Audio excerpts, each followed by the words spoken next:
Happy Christmas season, guys. The Michael's Horror and Pinballs to my star on the tree. Oh, cool. Oh, that's cool. I didn't even Kind realize of. that. Kind That'd of. be a really gnarly ornament. Well, Well, Michael, Michael, see you guys again. Yes, indeed, buddy. Indeed, guys. Michael was commenting on how many Santa hats you have on the Michael masks up top. Ain't that some shit? Yeah, I did one, so 2, 4, 5, and then 6 H2O and Resurrection. I didn't put them on the 3s. It's kind of silly too. Because we changed where that orange light went. That's sitting above on that top shelf. So I was like, oh, might as well put the Santa hats on at the same time. I was asking Patring, who in the hell has 6 or 7 Santa hats laying around the house? That's a good question here. So being an avid Chicago sports fan, you have some Cubs, Blackhawks, Bears, Bulls up there. You have some wrestling ones up there. Oh, they're themed. Yeah, so there's a handful of them up there. There's like a CM Punk one up there. There's a John Cena one, my son's one. I was going to put the Buddy the Elf one, but my son wears that one all the time. Matt, you probably would have got a kick out of that. Did you find the Son of a Nutcracker hat yet? Didn't find the hat. I haven't gone anywhere since then. So All right. I was in Walmart the other day and I did look. I didn't see any more, but like I said, I'll go to the special Walmart by work tomorrow. Special Usually has- Walmart. Is there extra handicap parking or something? No, it's just it's whenever you need something. This is the Walmart that always has it for a specific reason, and I don't want to come off a certain way. I'll explain later. the Right, Gustafson, right. Gustafson parking spot. I found Captain Winky, it says there, Brett. I know. I don't know why I put that. I had Ace Ventura on not too long ago. I was like, oh, we're putting that on. Can never go wrong with some Ace Ventura action. Hold on 1 minute. I'll be right back. What? Where's the thing for the cars? While I he's told Mom talking to tell them, you, I it's in could, the back I seat could- of the white her car, the rental. I should try this while I'm thinking about it. See if I can still do it. Soccer style kicker, graduated from Calgary High, June 1976. Stetson University honors graduate, class of 1980. Holds 2 NCAA Division I records, one for most points in a season, one for distance. Former nicknamed the Mule, the first and only professional athlete to come out of Collier County, and one hell of a model American. I can still do it. There you go. That's very good, man. You know the who's the actress again that plays the Ray Finkel character? What's her name again? Sean Young. Sean Young. You see, when I saw her do a private signing, and she signed a ton of Ray Finkel jerseys. I thought that was awesome. Oh, that's great. That is awesome. I would stand there and be like, can you sign Mr. Winky? Would that be okay? Now, did you get hit hard today, Brad? That's what my son said. He was looking for the one shovel. He's outside shoveling snow. No, you got snow. No, we're. I looked at the forecast right when I was closing up my grill tonight, and nothing for the next week so far. Oh, but yeah, that we got changes in Chicago. Got like 4 or 5 inches, and it's still snowing. So I was actually just clearing the driveway, so he's out there shoveling. Well, it's fine. I got to power wash my garage before because my wife's all pissed. The whole garage is in shambles with Christmas stuff, so I got to. Well, I sympathize for you guys. I went outside today and I had to go back inside and change into shorts because it was so fucking hot. Don't you hate it when that happens? But you know what?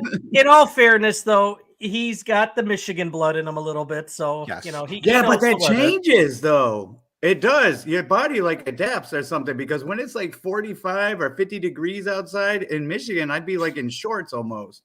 But here it's like freezing. Like I'm not used to it anymore. Plus, you know, you don't have gloves and snow pants and the whole nine you go outside with either. But yeah, if you went there now and you'd be like, oh no, I can't do it. Give me some No, jeans. I'd be like, I wouldn't go up there. It Yeah. would be the wrong time for me. It's about Pizza Man? 29. It's like 29 degrees out now. So 29 degrees and snowing. Snow. I do I miss skiing though. That's a lot of fun. Yeah, I got it. We got into the sledding and the snowboarding thing for a little bit, like in high school, but it's kind of gone down a little bit over now the kids are all sledding and tubing and stuff. So Yeah. My kids snowboard. That's what they do. They get like the season passes because there's a ski resort like half hour away. So they have a ski lift and everything. Yeah. yeah. So when they used to have, actually the school has a skiing snowboard club. They used to go with the school once a week. I was too. that dweeb that kept to the skis, man. All my friends were getting into the snowboards back then and shit. And God, this was like 25 years ago at this point. But yeah, I was not down with snowboards. It's just an unnatural feeling, and it just doesn't feel right going sideways.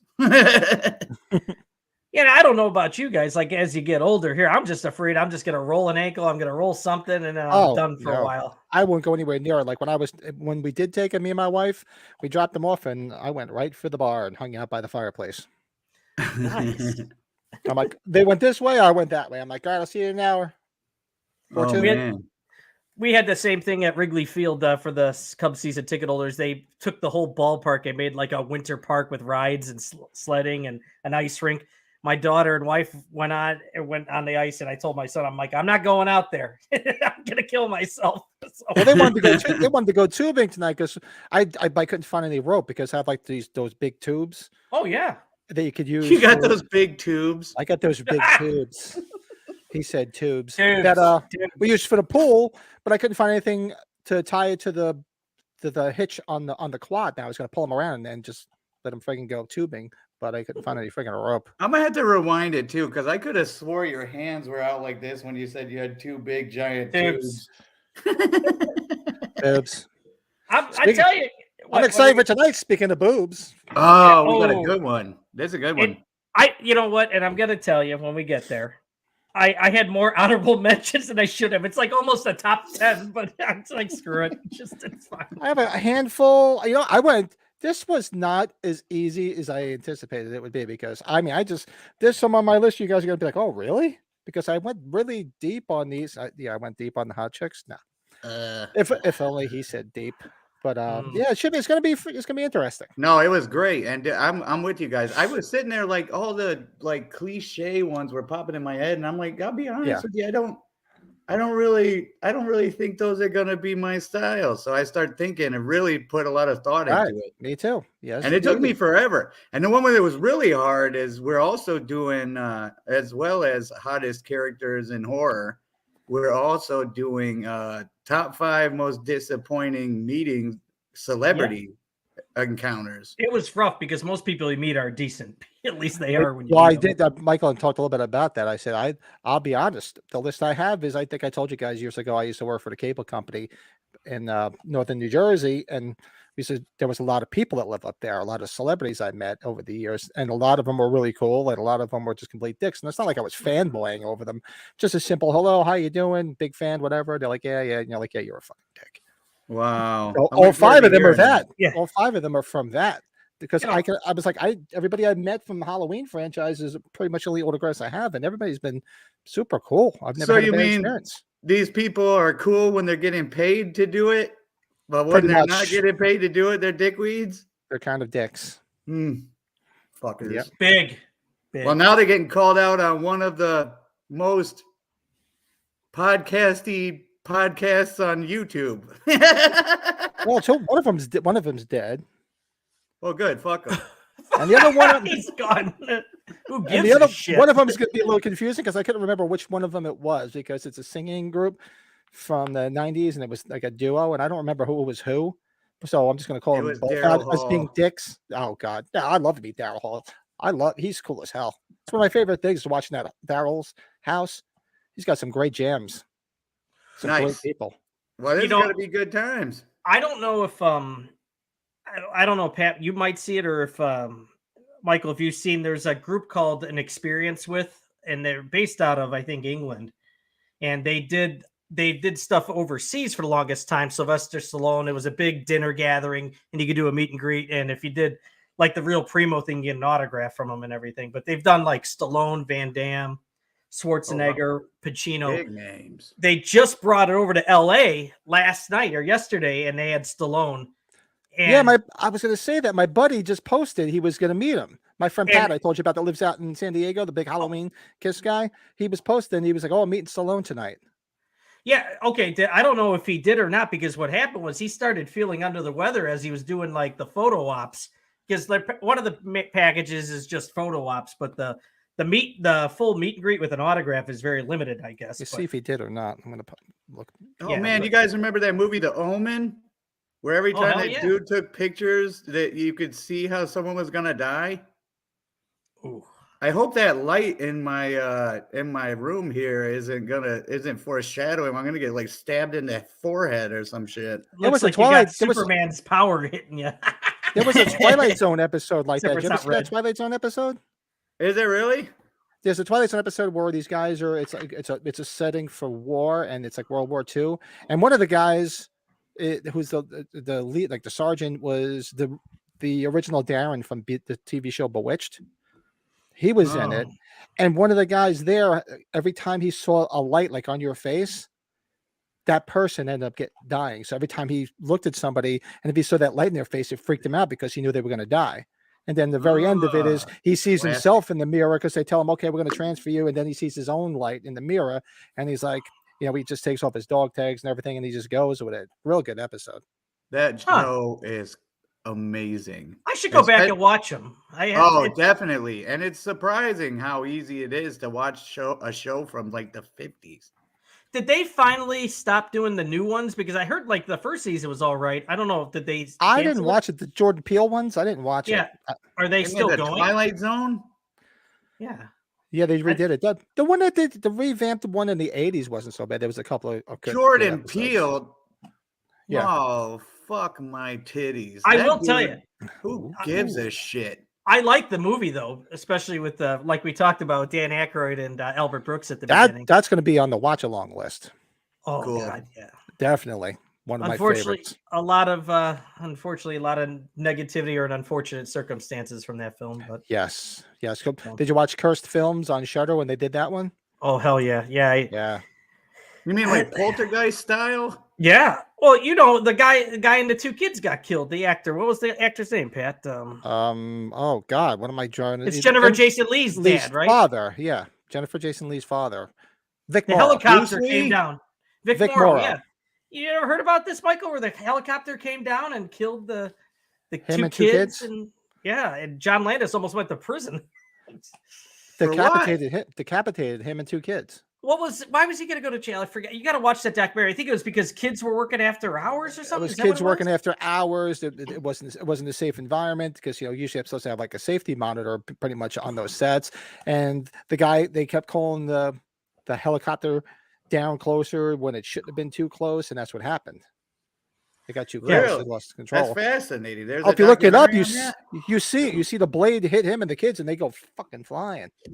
What? Yeah, Yeah, it's they have bad. the footage of it, and it's like raw footage though, so it's not like you got to watch that show. Well, I watched it because of Poltergeist, because watching Poltergeist and then the True Hollywood Story Poltergeist, that's. I still watched the it for most unreal Poltergeist. one. I watched it for that one. I watched all of them. Both seasons were good. The one that was pretty good was the Wizard of Oz one. Was actually pretty good too. And what is this? Cursed Films. Cursed Films. It's like a series on Shudder. And you had a lot of people probably watch it because of The Crow. You had the Brandon Lee episode. They did The too. Crow. They did Rosemary's Baby. They do The Exorcist? They did The Exorcist. Did The Exorcist, yeah. Yeah, it's really good. Good show. Cursed Film on Shudder still, right now. They're Yeah, still there. our- There's two seasons. Our Halloween related guy, Sean Clark, he's on the Poltergeist one because he has the clown. Poltergeist because he's got the clown. Right on. Good show. I see we're drinking. I'm finding more respect for this shit more and more each day because when I drink other things, I wake up with a headache. I don't seem to get headaches when I wake up from this. No, Michael, it's not you're too bad. you're in Texas. Do you have Steve Austin's beer? It's awesome. It's good stuff. Oh, I'm sure it's out there. I don't get very adventurous with beers, You're to be honest In with Texas, you got to drink You're Lone simple. Star. You're simple. you. Simple Drink man. Lone Star. I'm a simple man, Marge. I want my pork chops hot, my beer cold, and my homosexuals flaming. Oh Jesus! I just saw that episode of Simpsons the other day. What a rush.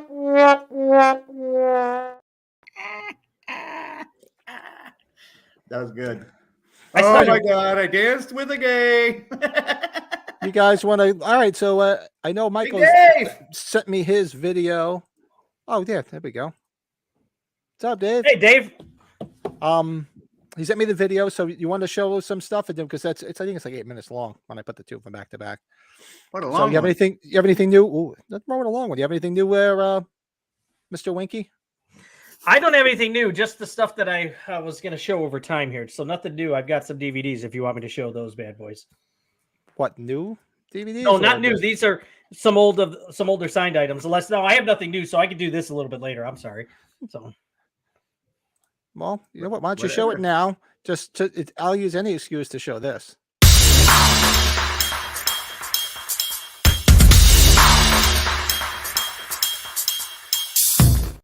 I can't believe I have an earpiece still in that picture too. What a jam. Well, as I was telling the guys before we got on, You guys. we were taking inventory of my physical media DVDs, the household here, since my parents are in town. My dad likes to be a part of something like that. So I separated all my signed DVDs because before I really got into getting signed posters, I was getting DVDs signed, which Oh, you cool. think about it, it's kind of silly because there's not as much space. I don't regret it, I guess, but it's just I would have probably gotten the posters from the beginning, but hey, be it It's as a it is. collection So- within a collection. a collection within a collection. So I kind of picked out some Halloween related ones. Some people from different things, directors, actors, things of that nature. So my first one, Rowdy Piper, They Live. Oh, great movie. Personalize that bad boy to me. It's these old school ones where they had the With a paper snap on the side. Yeah. snap on the side. Yeah. That's in Very- great shape, too. Oh hell yeah. Great And- movie. This one because he's never really done a signing, but he was doing a promotional tour for his movie Your Highness at the Chicago C2E2 Comic Con. Danny McBride signed Pineapple Express. Oh, So, nice. He's got a pretty cool signature for anybody.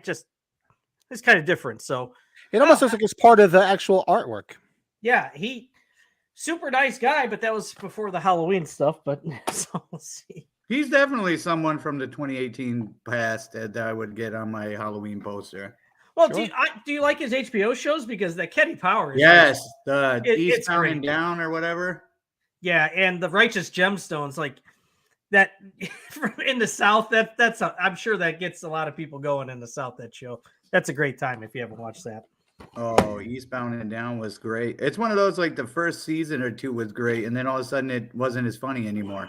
Yeah, I think after 2, you're right because then it got at least when it ended, it was really silly. Yeah. So here is one. Speaking of somebody we were just talking about, John Landis signed Trading Places. Oh, Good old nice. John Michael Jackson's Thriller. Yeah. That's the same guy, and we saw somebody try to get a huge. This was like giant size poster, some European poster of Twilight Zone, the movie. He wasn't signing anything from that movie, rightfully so. Yeah, I'm sure. Really? Oh, because of the whole Oh. thing that we just told you about with that Yeah. scene, because he got sued, he was going to go to jail. Also, he just writes that movie off completely. Doesn't want nothing to do with it. Well, much. yeah, the finger pointed to him a lot, and partially, it's probably Oh, he's the man in charge, so of course you always got to. It's like the captain of the ship. he and Pat, you probably agree with this. He's probably blackballed, but he still did some work after that. But his career Not was- much. His career was never the same after that. Man, I gotta see this. That sounds fascinating as shit. Yeah, It's let's he was that big a making movies deal. left and he was making movies left and right. He what? Yeah, Animal America. House, We got to remember Blues American Brothers, Werewolf in London. American American Werewolf Werewolf in London's classic. London. He did Beverly Hills Cop 3. That's just horrendous. Did he do 1941? Wasn't that Or was that Spielberg technically? Was that Spielberg? Or Kentucky him? Fried Movie? Kentucky Fried Movie? He did Kentucky Fried Movie. Yeah. Yeah, he was on a roll, and then after that Twilight Zone, it just was never the same. Yeah, he's got some movies in the 90s. I think he did a Tales from the Crypt episode, maybe. You might want to look that up. I He don't might know. have. That sounds familiar. What did he do? He did The Stupids. I think he did that Did he do movie with Tom an Arnold. episode of the Masters of Horror? Didn't he do one of those too?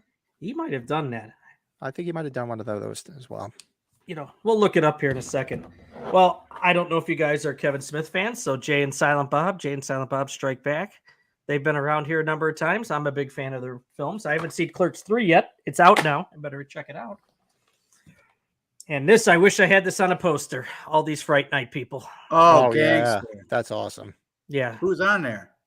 So we got Marcy, of course, Amanda Bierce, Charlie, William Ragsdale, Chris Sarandon as Jerry. What's this? It's Stephen Jeffries as Evil, right? Stephen Jeffries, Evil Ed. Yep. Evil Ed. Billy, the guy that plays Billy, and the director, Tom Holland. Writer, director, Tom Holland. So Wow. yeah, I wish I had this one in a poster, but it happens. So That does happen. that's volume 1. That was fun. Yeah. Cool stuff. I only have one thing that came in today. It was basically, I found out about this when I did my collector spotlight on this. So I did a collector spotlight a few months back on the Don Post mini mask. I don't know if you Oh, guys you watched got it. one of those. Awesome. So I had this one. This is the original version I had today. When I looked them up, I found out this was the 98 version. This came out in 1998. I did not realize that another version, and of course, I'm that Halloween anal collector, and not to be confused with the butt. But there was a version that released in 2000, which looks exactly the same, but it's got a different number. It's got different tags on it, and it popped up on eBay. So I was like, all right, so now I have both Oh, versions. badass. So now I can say I have both. Who Whoa. made these, Pat? I know I've seen them. I've just never paid attention. Who made them? They were released. They were called Pickle Punks. One release, and the other one was they were called lobotomy, like a bottle. And- Lobotomy. They were both released by Don Post because they did the mask. The masks have marked Don Post.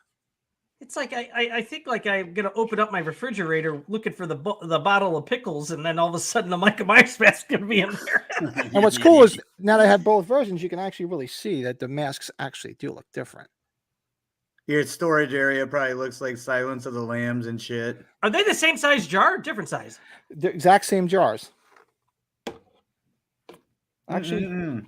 oh, How wait, fun. no, actually, one is slightly smaller. You're right. Good observation. I didn't realize until I put them. This is the first time I put them Yeah. next to each other. I wanted to have the two to compare. But yeah, actually, the first version, which is this, is actually slightly smaller.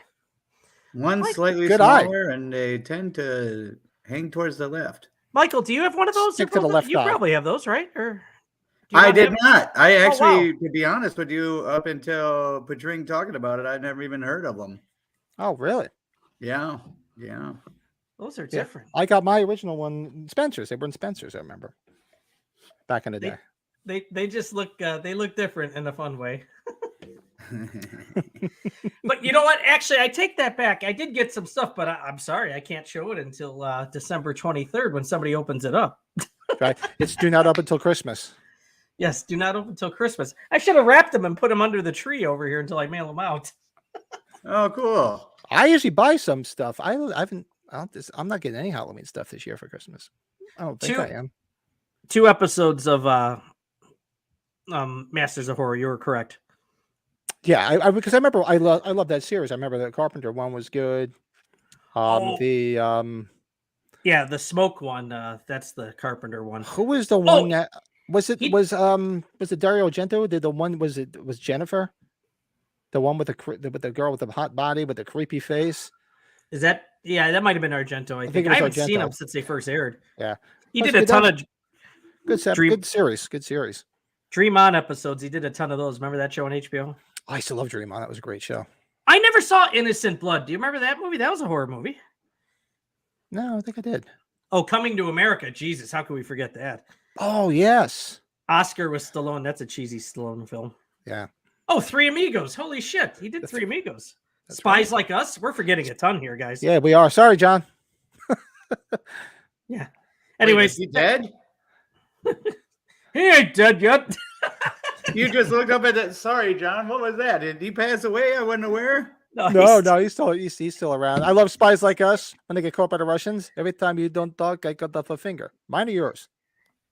Michael, that's probably a movie you like. Spies Like Us. You've seen Survivors. It makes me think of Survivors. I know. Survivors is the most underrated movie of all time. Did you ever see Spies Like Us? No, never even heard of it. Oh, yeah. I don't That's watch Spies Like Us. that's It's Chevy Chase, Dan Aykroyd.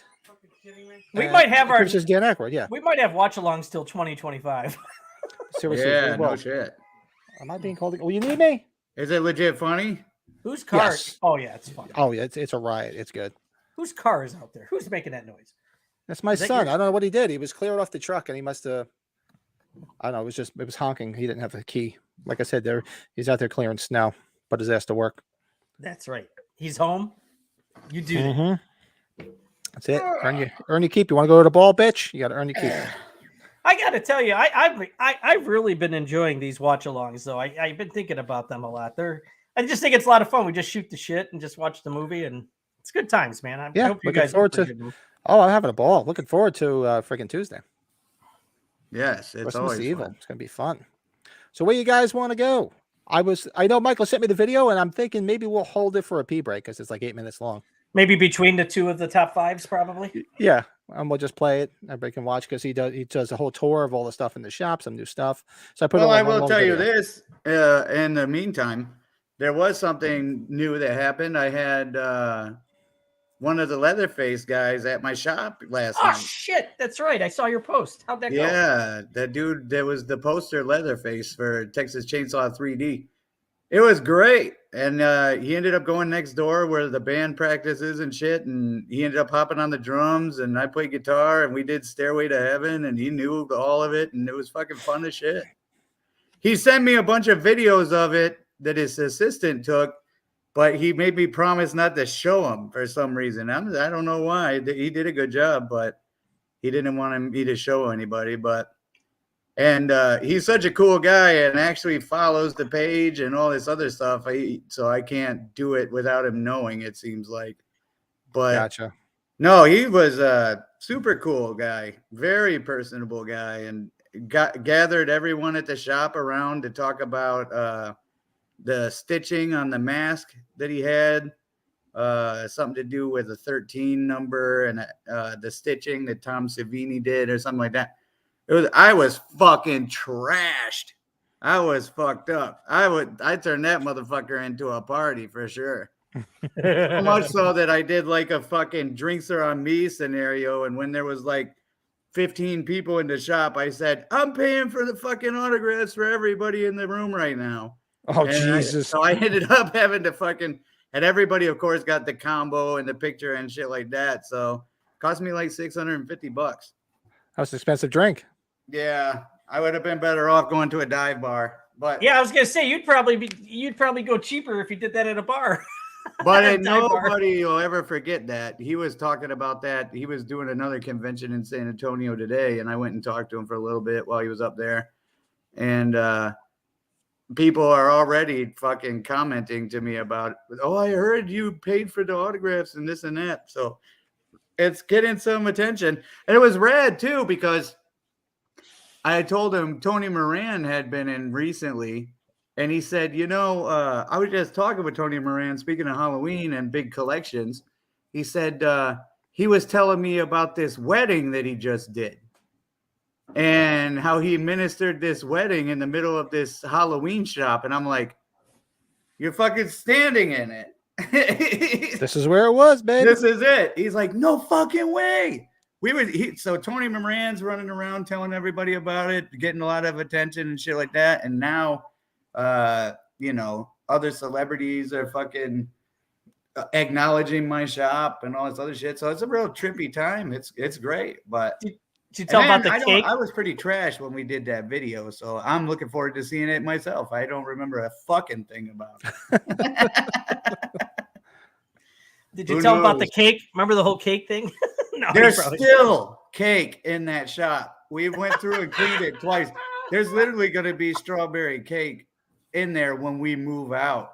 If we ever move out of there, it'll still be there. Trust me. Strawberry cake forever. Sorry. April made me go buy another one because she remembered trying it off of my face just a little bit. She's like, oh, you fucking assholes. That's actually a really good cake.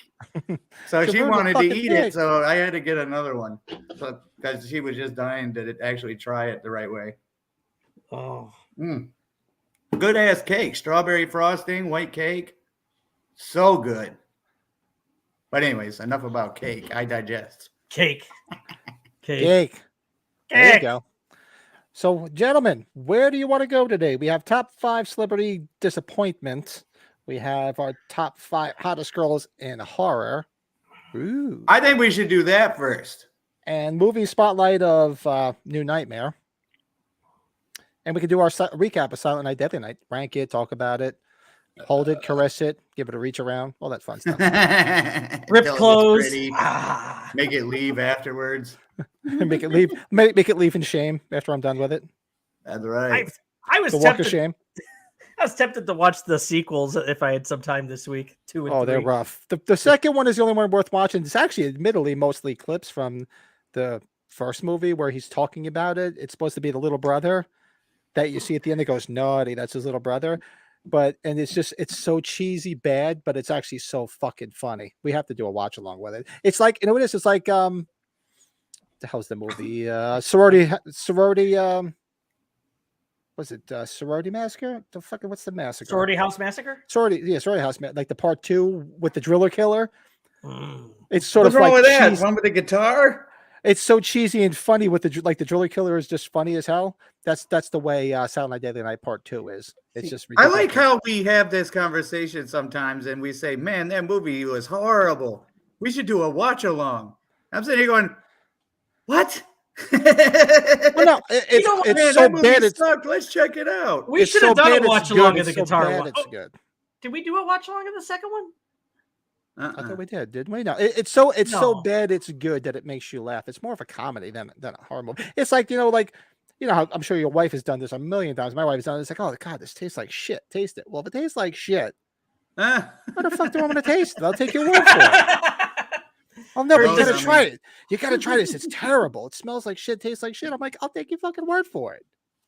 That's okay. That's funny. Good Yeah. point, though. It's So true. I guess it's one of those. Yeah, but it's just Indeed. it's a fun. It's one of those things. It's a one-time watch that's just pretty hilarious. The other ones are actually they're all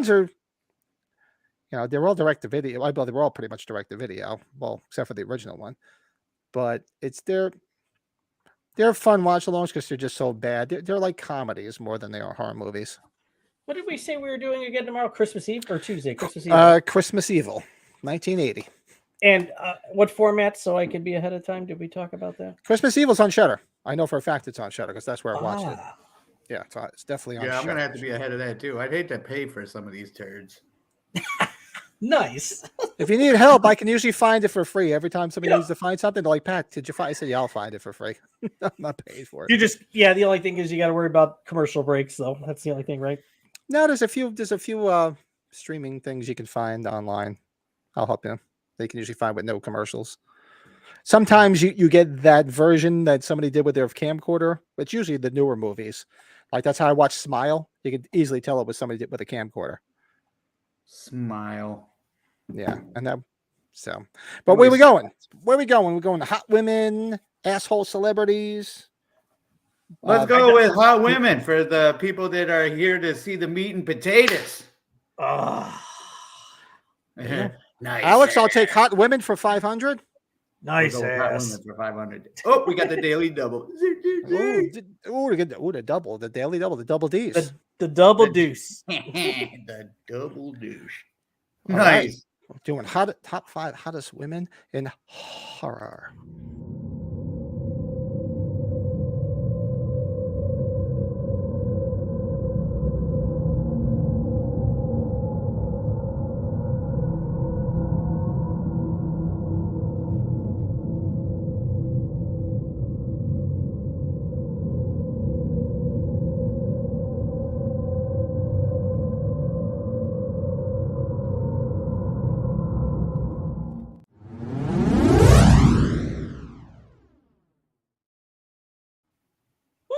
You know, I had to whiz. I was thinking about doing. I'm gonna go whiz now, but something told me I should stick around for your intro to this, and I'm glad I did.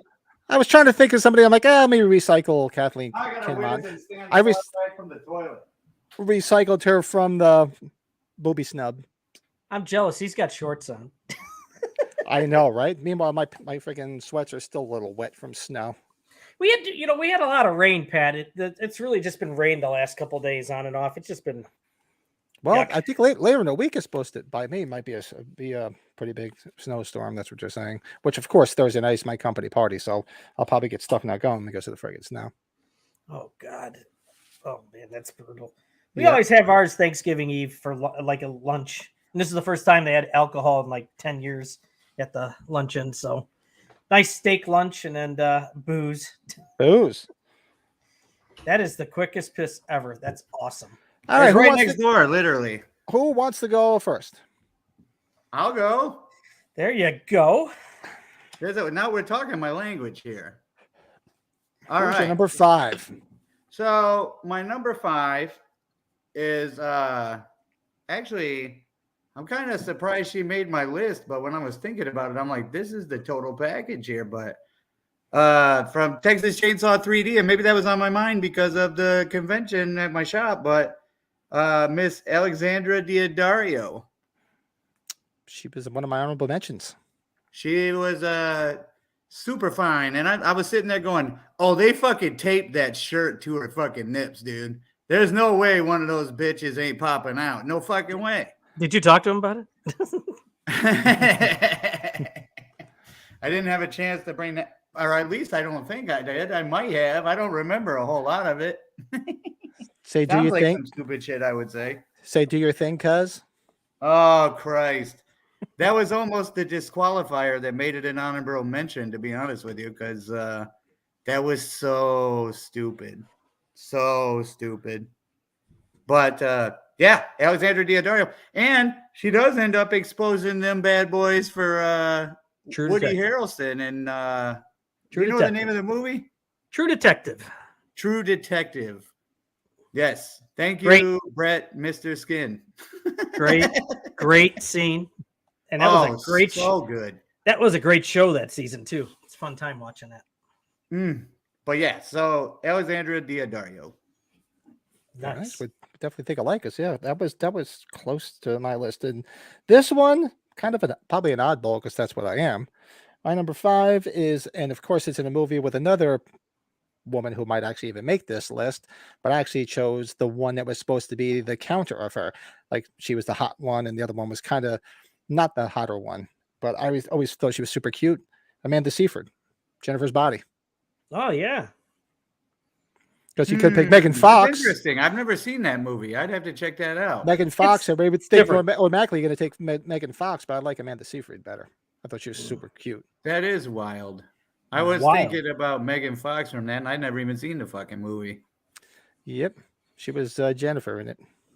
This is an interesting topic, just for the mere fact that I was determining how I was going to rank these, how I was going to choose them, and I was thinking, obviously, it's the most common way. The ones that kind of stuck to you the most, or the ones that still stick with you the most. Personal preference, sure. Yeah, I when I saw the first Scream, I fell in love with Neve Campbell.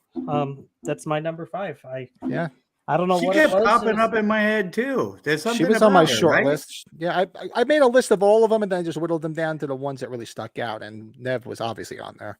Yeah, I don't get me wrong, Scream. I think once she did Wild Things, I think that made my decision and that even further. So, yeah, Neve Campbell is my. Now she also pulls her tater tots out in a shower scene in some movie, if I remember correctly. Correct? When Will I Be Loved? Yes. Mm-hmm. Thank you, Mr. Skin. I'm sorry, I know that stuff. You know all of it. He's a consultant for Mr. Skin website. She had been around here a couple times too, because she dated John Cusack, who's Mr. Chicago.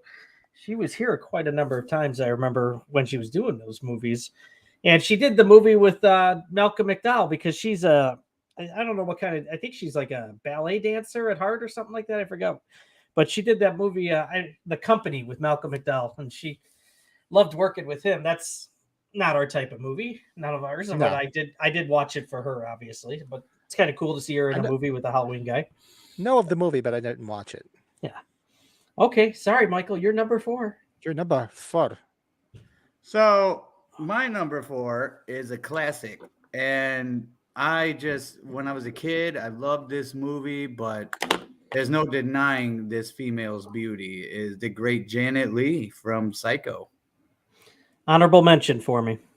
Yeah, she is smoking hot, especially for back then. And it's interesting too, because this is a Halloween Collector podcast, so this is going to be fun to say out loud. But how do you take Tony Curtis, the guy who was the inspiration for Elvis's haircut, like literally, and his wife Janet Leigh, who was like the most piping hot female on planet Earth at the time, and Jamie Lee Curtis came out? You know what I'm saying? Like, you take the 2 hottest celebrities in the world, you peg them together, and you get Plain Jane. That's fucking weird, right? Well, she did have a window where she had a several years. I mean, she's not a bad looking woman for her age, but But she there was also was those- had rumors going around that she had a schlong because she's so mannish too.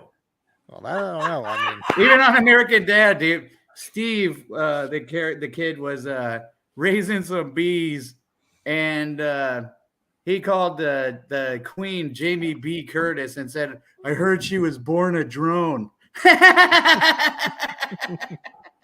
God. What was that? What was the movie that they always do the the gifs of her dancing? The Travolta Eyes? movie. What is that, Pat? What's that movie with Travolta where they're Staying Alive. no, what the hell's it called? Was it Staying Alive or was it Perfect? Perfect, yeah, Perfect. perfect. There's some people that have put like a schlong on her and just in like a chip as she's doing the. And Travolta's sitting there getting all into it. And I remember hearing rumors about that, but there's so many pictures of her at that age in like bikinis. Unless she could fold it inside, like like when you take your hand out of a rubber glove and everything retracts. I don't know. She just puts it inside both.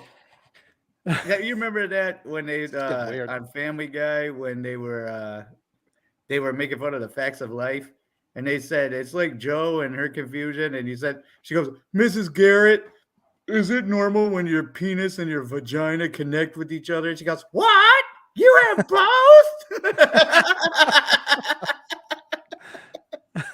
Maybe that's what she does. Maybe she just tucks it into you can't beat Look at that.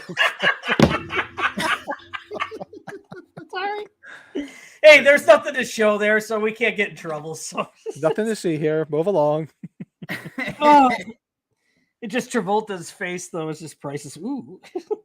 But yes, the classic Ms. Elegant Janet Leigh. All right. So that Rest was your in number 4. peace, So you lovely yes, rest thing. in peace. Yes. My number 4. I always thought she was cute as hell. She's been around for a bit. She's been in a bunch of movies. Actually, I forget she was on a really good TV show, which is escaping me that I remember watching, but nothing other than Eliza Dushku from Wrong Turn. Who? Eliza Dushku. Douche Turn? Cooch? Dude, She's in Bring It On. Jay and What's her Silent Bob fucking name? Strike Back. Douche Cooch? it's from the Beach Boy song, My Eliza Dushku. She don't really do anything anymore now. She's just No, I haven't seen. mother. Didn't she do some conventions? Yeah, I've told you guys the story when I met her when she Yeah, she did some conventions. took my fedora and ran around with it. So I was like, okay. That's right. That's right. You don't remember who she is? Never saw Wrong Turn? Oh, he's seen. I've seen Wrong Turn, but I don't The first one. remember the person who is. I'm assuming she's the star.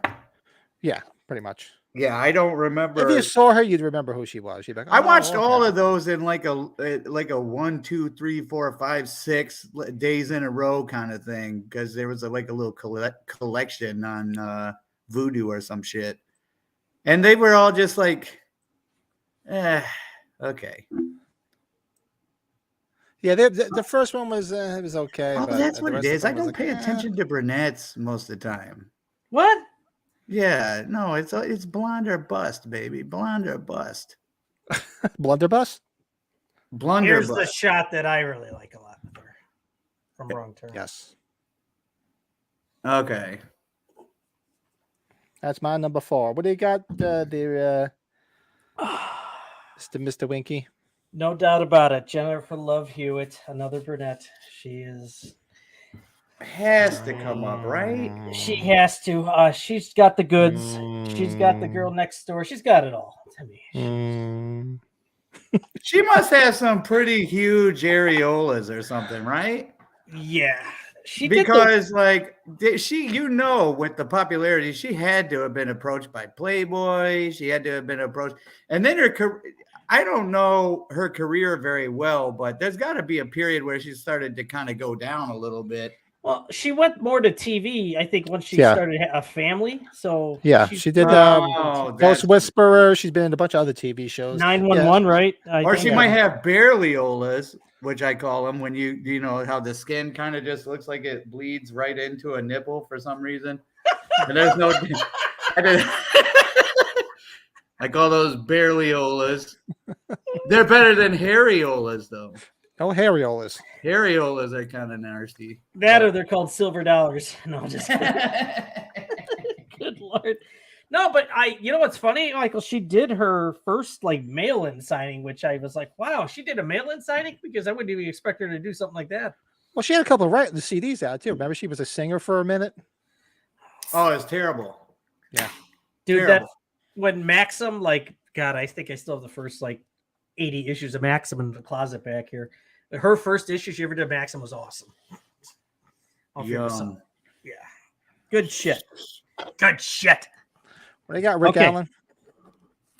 Well, so that's is kind of wild to say because I just made the comment about brunettes, and then I also already had Diodario on my list, which he's a brunette, but the lovely Miss Judy Aronson from Friday the 13th Part 4 and Weird Science.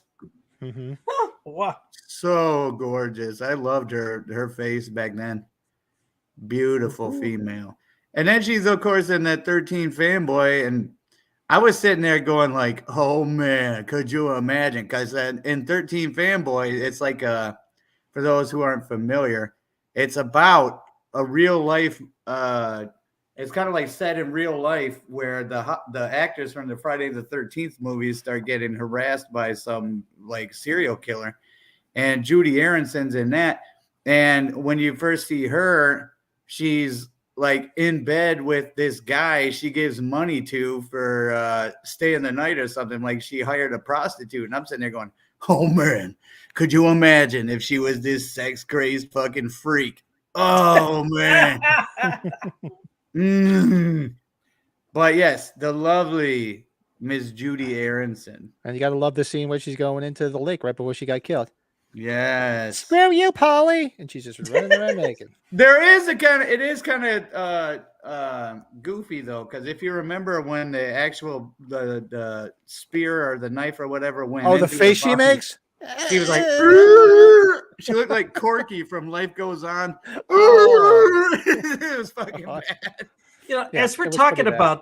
we're talking about these girls, it makes me wonder if we're gonna have to do horrendous girls in horror too. I think we Well, might we did have the to. Oh, ugliest last week. Well, that was just in Halloween. No, we can definitely do. We can do the least attractive in horror. That's not a bad road to go down. Well, the next because podcast I was is just right thinking- itself. I was thinking about the chick that with the banana in Friday 13th Part 4. Remember? Hey, honey, got a sister? Ugh. You're talking about that? Oh, gross! Rough. That's the nasty. That would okay. I'm not gonna give any spoilers, but that sounds like a gold medal to me as of right now. Sorry. Like, oh, that is the fucking worst. Rough. I love Teddy in that spot there. You're such a dead fuck. You're such a dead fuck. God, What I a love great that. movie. That's one of my favorite sequels. I know we talked about the sequels. I think that might be one of. I think that was my number one actually. I can't remember. I have to go back. Anyways, We're at number 3, right? Number 3. number right. Trey. Number 3. I went old school for this, and then I follow her on Instagram, and she's still beautiful. Miss Barbara Crampton, Ah, Reanimator, Chopping Mall. yeah. You're next. You're next, yes, and she's still beautiful. She's probably a couple years older than me, and she's still a stunning woman. She was just in what the hell was she? She was just in some other horror movie they just did. Shit, I can't remember the name of it, but she's holding up well. Actually, she made my boobies list when we did our favorite boobies scenes for Reanimator. Who is this again? What's her name? Barbara Crampton, Barbara Crampton. Oh yeah. Okay, gotcha. Reanimator, Chopping Mall. You're next. I don't think you said. Did you see You're Next? Wait, you're next. Yeah, the one with the pigs, the pig mask people Yes. or whatever. Yes. Oh yeah, that movie sucked. Wait, you didn't like that? I'm surprised. I'm No, it surprised. was stupid. I thought it was really dumb. It could have been so much better. The potential was there, but then when they started unraveling the plot as these goobers and I liked her as a final girl because she was kicking all their asses. She was Shirley like, Vincent's awesome. yeah, she was. She great. was cool. Yeah, I liked her. She was really cool. Oh, so you Still- must have watched it after we told you. Then you must. Yes, I took your advice. And so far, you guys are batting 0, if I got to be honest with you. But then again, you did send me a clip of that. What's it called? Rat Race? Is it Rat Race? Rat Yeah, Race. did you see that part I was talking about? That John Lovitz part with the Hitler shit? Oh, fuck. That was funny as a motherfucker. Oh, You gotta watch very- that film. Oh, very God. out there, but in the realm of reality, like you're sitting there going, what? But at the same time, like the comedy, John Lovitz is like the funniest. He's fucking hilarious. I love that dude. And you guys love Jerry Zucker stuff, so yeah. Oh that's- yeah, Yes. Zucker yes. Brothers. Gotta love that shit. Well, I think our first one that I think Pat said honorable mention. My number 3 is Alexandra Daddario. She is awesome. She is very beautiful. Those eyes are ooh. Oh, beautiful eyes. Those Beautiful eyes. eyes. Are your Yes. wives in the room too? Or something like your beautiful eyes? You're Well, so sweet and so loving. I- The only I- eyes in that word is like in the middle of 2 T's. I like all of her pairs, if you want to say that. The ass, the Taz, all of her parts. All of her parts. the eyes, the ear. Oh, even the ears. The ears are just ooh to die for. Isn't Anyway, she I'm so just sorry. heaven on earth? She is just to die for. But Okay. you guys were thinking the same thing in that scene, right? Like they definitely taped her shirt to her nips so it wouldn't fucking pop out. Well, yeah, and then what was it like? Not even a year later that she did True Detective, so I was I was relieved. Oh, I here was we like, go. "Ah!" Whoop, I just lost it. Where is it? I don't know why Number it does this 1 sometimes. is Linnea Quigley. I can feel that. Hey, we was just seeing her in what you call it too, Silent Night, Deadly Night, right? Yeah, and I actually she was on my honorable mention list and a short list too. I was like, oh And she's a Yes. convention girl. She's done conventions. yeah, she's done a lot of conventions. She makes me wonder if she doesn't just like prefer to take her clothes off, like just at a convention, just sitting there. Like if it was legal, she'd be like, "Okay, fuck it, I'd rather just be here topless," because she is like the nude chick, like the go-to. Isn't that how she got started too? There was like a movie she was in. Help me remember this. There was a movie she was in that initially had a different star of the movie. But that initial star wasn't willing to take her shirt off.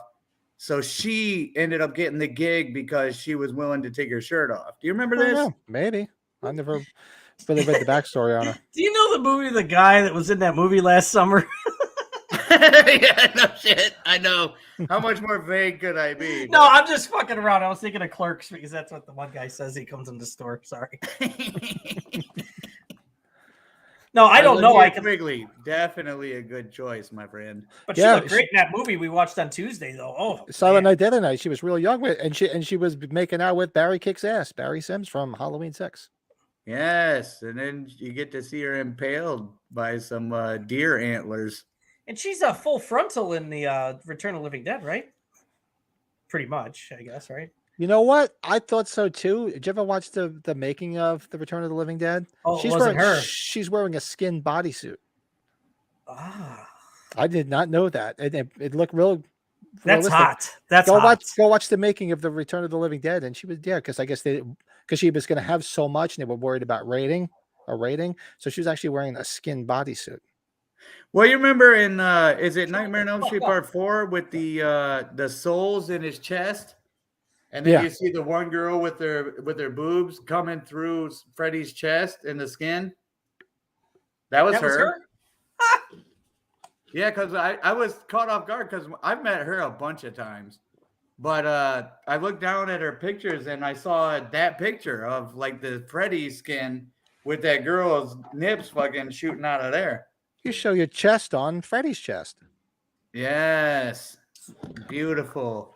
I forgot where we let off. Who's next? My number 2. Oh, there you That's go. right. So I highly doubt, and this would be like 35 points if you guys know who this is, like just by the name. You'll know the character for sure. But I'm interested to see if anyone knows her name because I doubt anyone's ever actually looked up her name. Like who gives a shit? But her name is Camille Cooper. That sounds familiar. Camille Cooper, is that from I Spit on Your Grave? No, she was Camille is something or other. the girlfriend on Shocker. Oh, the blonde. Oh, okay. The blonde. Yes, the blonde. There's just Yeah. something about her. She's just gorgeous. You just like it for when she's getting molested in the car scene. Was that her that got molested? No, she's the one that got killed. Yeah, The she's the girlfriend. one that got killed And came back. in the bathtub or whatever Right. that they didn't show. Gotcha. Oh, she could pretty. He's upset. I rescind my vote. I guess he didn't realize it was a bodysuit in Return of the Living Dead. Yeah, it's. I was a little annoyed myself. I'm like, what? Because I mean, you do see her boobs. That's all real. But I think from like the waist below, there was. I guess I gotta go back. There's a making of it, and I watched it, and I remember seeing it, and I was like, really? It's a bodysuit? That really sucks. Do you guys remember RoboCop, the first one, pretty well? A little bit. A little bit. It's been a minute since I've seen it. Do you remember like one of the first like bad guys he gets on the street, or the two guys that are like molesting the chick, the blonde, and Yes. they're about Yes. to rape her? They Remember show how that he good shoots- upskirt action Yeah, remember how he shoots him like right between her dress. it's so funny. My buddy Oh, sent here we me this go. video, and God, I think I'll just send it to you guys, but you can turn it off right away because it's so disgusting. Hey, Somebody what was the actually, name of that site? 69mega.com? There's some fucking douchebag. I don't understand how these guys don't get kicked off of YouTube. It's like they're always looking to kick people off. They get these fuck faces with these porn sites. It's like, oh, horrible. Well, maybe what is it? some of us will send right down the name Mega.com. of that Tired of place. being alone? Yeah, well, go fuck yourself, and I hope you die of anal cancer. All right, I'm gonna Ditto. find out. Tired of not being alone. That's what you should. That's what I would fucking. I hope your whole respond body to. gets eaten from the asshole in. So number 2, right? Right. Yep, number 2. Number 2. Speaking of Texas Chainsaw Massacre, not that one, but Texas Chainsaw Massacre, the remake with Jessica Biel. Yeah, good stuff. Jessica Biel. Honorable I figured mention. that would come up. I saw her on your on the thumbnail. I'm like, oh. Yeah, I don't want to that give away my must whole list on there. I was like, oh, I gotta throw some curveballs. I'm gonna give away my whole list. Did somebody put Pamela Susan Shoop? Sorry. Oh, Dear Diary. Dear diary. Yes. I I wanted fell to in love- play I her fell in so love with a bad, pair but of it wasn't boobs her today. face. It was other things. Well, she wasn't a bad looking woman. She was pretty. yeah. They all were in that, good to go in that movie. But yeah, that's my number 2. Miss Jessica Biel. Texas Very Chainsaw nice. Massacre, the remake. My number 2, everything I see her in, she's absolutely drop dead gorgeous. And this is somewhat horror, but it is from the series of movies she did. I'm going with Kate Beckinsale. She is absolutely beautiful, gorgeous, the whole shot. Remind me who that is. From the Underworld movies, Underworld. Yeah, if you saw her, you'd vampire recognize her. movies. Nope. Oh my lord, really? Oh, she's wearing those leather outfits all the time with their guns and everything. I don't know that movie. I've never seen those. They kind of got old after a while. She kept on doing them, but hold on. Is that what she's mainly from? Well, she did the Pearl Harbor movie, but she did With your one buddy? Adam Sandler movie. Yeah. Oh, she did Van Helsing with Heath Ledger. I don't know if you saw that. Man, she's Not- just in all the movies. Not I've Heath never Ledger. seen. Who's Hugh Jackman? Sorry, huge jacked man. Huge Jackman. I have to look that up. Yeah, she is awesome. Here, I'm trying to find a good picture of her. Yeah, I'm trying to see if I can bring a picture up and show you. Let me see if I can bring this over here. We're not having to do the whole thing. Let's see here. Huge jacked man. Huge jacked man. Well, this is a pretty Okay. girl. Oh, you see her? Okay. Yeah, not to I bring it don't up then. think I've seen anything that's as female as This in. is a decent shot of her right here. Yeah, she's good to go. All right. Nothing wrong with that. No wrong with that. Sold. She played well because you see all of Adam Sandler's movies, don't you, Michael? Most of them. Well, the first 3 or 4. Okay, you didn't see the one where he is in the Bed Bath & Beyond click, where he's got the remote, he's changing around. That's his wife in that movie. I did see. Kathy Lester in Phantasm. That's a good call. That's old school. Oh, that's a nice one there. She's good to go. That's an old school. Good call. I did see that movie in the theater, but I don't remember much about it. I thought it was pretty stupid.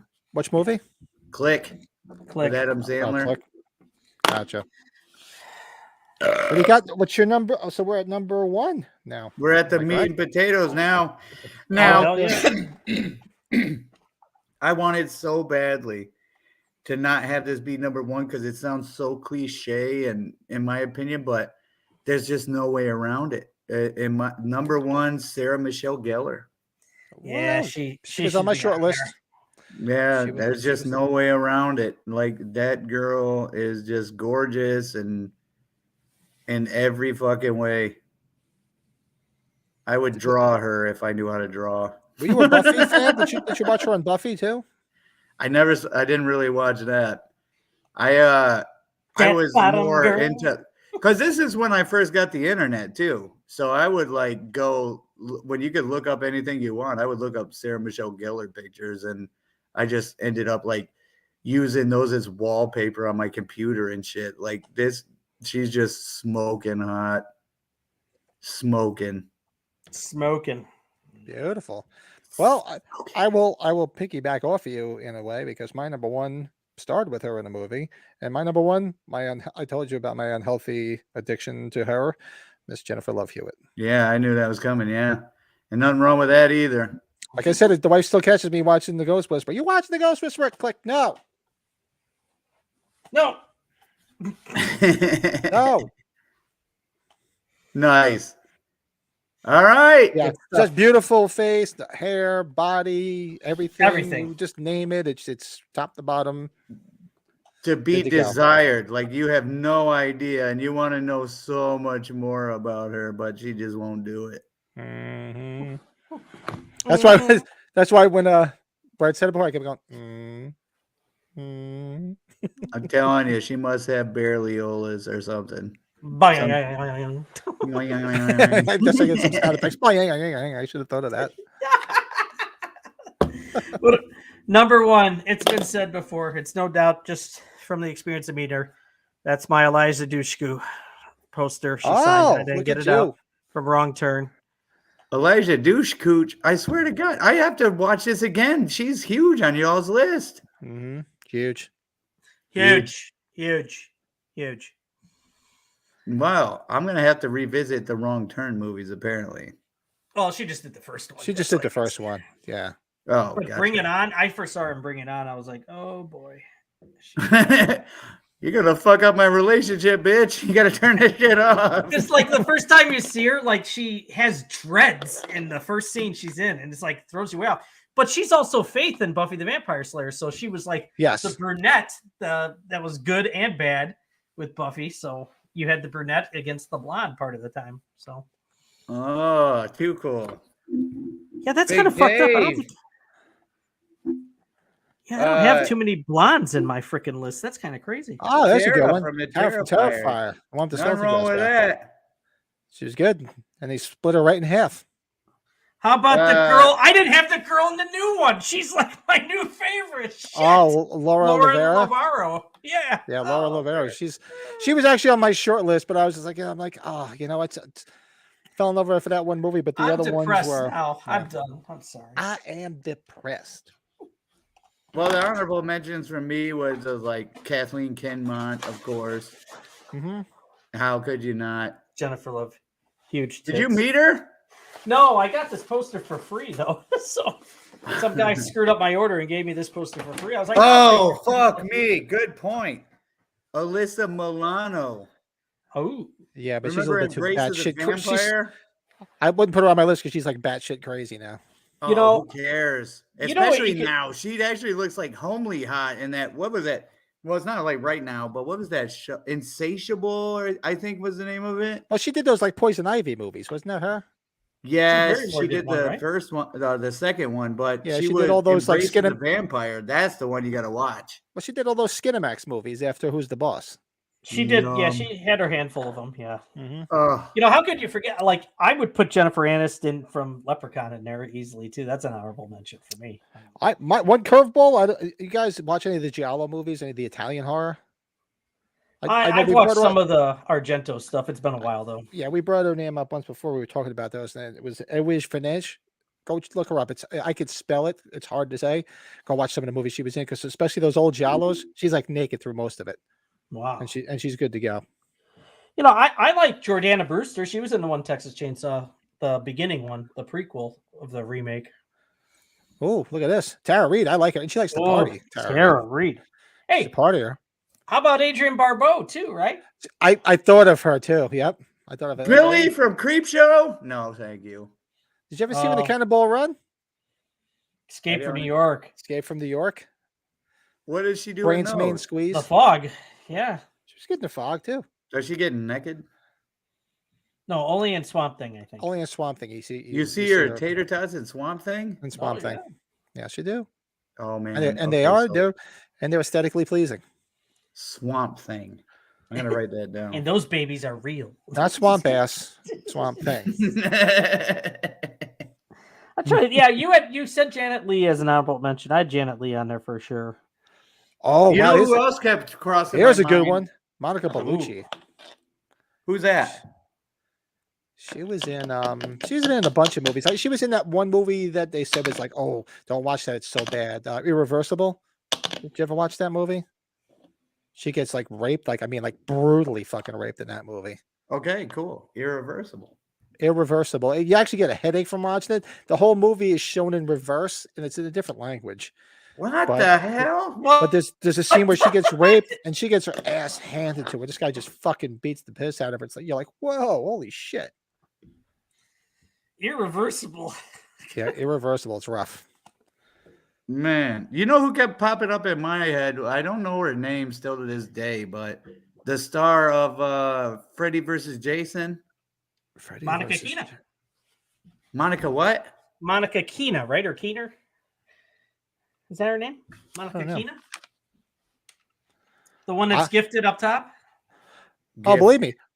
Oh, and on my Yeah, Monica Keena. Yeah. on my list too, I had Debbie Sue Voorhees on here too. I had her. Well, She was on my short list. she's my soulmate, so I didn't put her on the hot list. She was on my short list. Who else is the one? From Amy Steele from Part 2. I always liked her. She's fun. That's her, right, Michael? Yes, yes, sir. Mm. Welcome. And to the my girl world, whose name Pete. is escaping me, but I put her on the thumbnail. The one from Happy Death Day. She was cute as hell. Oh, the blonde? Yeah, the blonde. Yeah, She's- I put her on the thumbnail, but I can't remember her name. Oh, you know who I like? She was in one of the Final Destinations. Mary Elizabeth Winstead. She's been in a lot of stuff. She Which was in one? The Thing prequel. Final Destination 3. Hold on here. I'll bring. That's the Yeah, we roller could- coaster one, or the NASCAR You ever one? see that Scott Pilgrim Saves the World? She's in that movie. I don't know if you saw that. I don't remember that one. Final Destination. Oh, she was John McClane's daughter in the one Die Hard movie. That's right. Oh, I have to flip my page. I had more honorable mentions. Rose McGowan. I was Rose about to McGowan. put her. Yeah, I'm like, wait a second. I forgot there was another one on there. Rose McGowan. I'm like, gotta get her in there. she's got the turkeys done nips on her fucking and come poking through her shirt in that movie. Does she ever fucking show those things or what? Oh, she was in the Black Christmas remake, Mary Elizabeth Winstead. Sorry. Oh, that's right. Yeah. I'm surprised none of you had Danielle Harris. I thought that was an obvious. She was on my short list. I thought everybody would have said that was just too obvious. To be honest with you. Yeah, but at the same time, like That's Mary you Elizabeth know, Winstead. her best work. She's a child. Yeah. And then when she was Well, doing you could do the Rob Zombies because she was in Zombie and she was in she was, Hatchet. but she was not an attractive character in those movies. Well, you saw her tots. And You did, but it was so like you're like, wait, did we just see Danielle Harris's boobs? I mean, it was like a double take. But they definitely didn't like do it romantically or anything like that. I don't know if you guys researched, like, there was like a top 100 list, which kind of helped me just make sure I didn't forget anybody. Like, you had Jennifer Tilly on the screen, right? Yes, Jennifer Tilly. She made my short list, so I always thought she was cute as hell. Jennifer Tilly. Yeah. I like her. I like Meg Tilly too. I was gonna say Meg Psycho Tilly. 2, I she think was I'd great. rather hang out with her. Oh, how about Jennifer Connelly? You know, she did that movie Dark Water. She's attractive. But she was in wasn't that Rebecca. her? Rebecca Hall. Yeah. Jennifer Connelly, wasn't she in the fuck was that movie? It's Requiem called for a Dark Dream. Water. Dark Requi- Water. She was in Requiem for a Dream. That was her, right? She's Requiem for a Dream too. Yeah, Oh, she Julie was- Benz, who we just saw. She was in the Saw movies. Oh, Miss Julie Benz. Bands over. From we say fucking Denise the Richards? Dexter Show. Oh, Denise Richards, yeah. What was she Amy- in a horror movie? Amy Smart was in Mirrors. Denise Richards, she was in Valentine. Amy Valentine. Smart. yeah, she was in She Valentine. was in Strangeland too. Oh, Rose Byrne. I forgot she was in 28 Days Later. Oh man. Amy Smart. That's a good one. Oh, Jamie King. Naomi Watts. Eh. Yeah. Man, did you do extra credit or what? Fuck No, he's- homework. No, he's I'm This is looking at like my phone. He's looking on his teacher's phone. pet shit. Shawnee got, Smith. He's got Okay. cheat notes. Kate Hudson. Oh, Amanda Rigetti, right? She's from the one Friday the 13th, right? Which one? The remake. Is she the one that's The missing? blonde The sister? Yeah. She was with the what's- perfect nipple placement? Who was the perfect? I was actually going to look her name up just for that movie. Yeah, the perfect nipple placement girl. Ooh, Heather Graham. You can forget that, man. I saw that too. I was like, oh, Sherry Moon Zombie. I thought of that too. I actually prefer my Heather Graham in what do you call it? Boogie Nights, Roller Girl. Yeah. Oh, here you go. And Shannon Elizabeth. She's good. Oh yeah, that's Oh yeah, classic. Shannon, that's right. Yeah, Almost too many done. to count, and they want nothing to do with all of us. Serena Vincent. Oh, yeah. Cabin Fever. They want nothing to do with it. What you mean? Well, we got to give them $50 and they'll sign and take a picture. That's about it. Well, Did one of these you hookers- say Ollie Larder from Final He'll be Destination? fine. Did one of you guys say that? No, I didn't. Oh, Jessica Chastain. She did Mama. Yeah, she's good looking. Selma Hayek from Dusk Till Dawn, right? Mm-hmm. Oh, we talked about Vera last week, right? Or a couple weeks ago. Vera Farmiga. Yep, I saw her. I thought of her too. Oh, Her Alicia sister's Cuthbert. better Oh, my looking. God. Alicia Cuthbert. Oh, my God. Forgot her from House of Wax. Oh, but then you can put Paris Hilton on there because House of Wax too. Is this Diora Baird or Bard? Is that I should know how to pronounce her name. I don't know. She was in the Texas Chainsaw Massacre beginning movie. Oh, I know. Is she the one that worked at the hospital? Yes. Yeah, and then she Emma gets decapitated. She gets her head cut off later. Emma Stone in Zombieland. Oh yeah, shit! I didn't even think of that. It's one of my favorite movies too. You said Megan Fox before, right? Yeah. God, you know who number one is on this silly ass list? This is so wrong, especially nowadays after her trial. Amber Who's Heard for The Ward. Really? Amber Heard. Yeah. Who did Who's that that? list? Hope was. The one that Johnny Depp was just in trial with for his Oh, Yeah. that's right. Yeah. Let's make up this list. Okay. Let's make her number one. Well, we got She's some pretty much her Adrienne career is Barbeau doomed up for a there. bit. Some more Yeah. Adrienne Barbeau love. Hell yeah. Christ, she had the biggest boobs on television in the 70s when she was on Maude. Guys, that was fun, man. That's good stuff, man. Swamp Thing, huh? I'll have to check that out because she's just Billy from Creepshow to me. Movie's not that great, but the boob scene's good.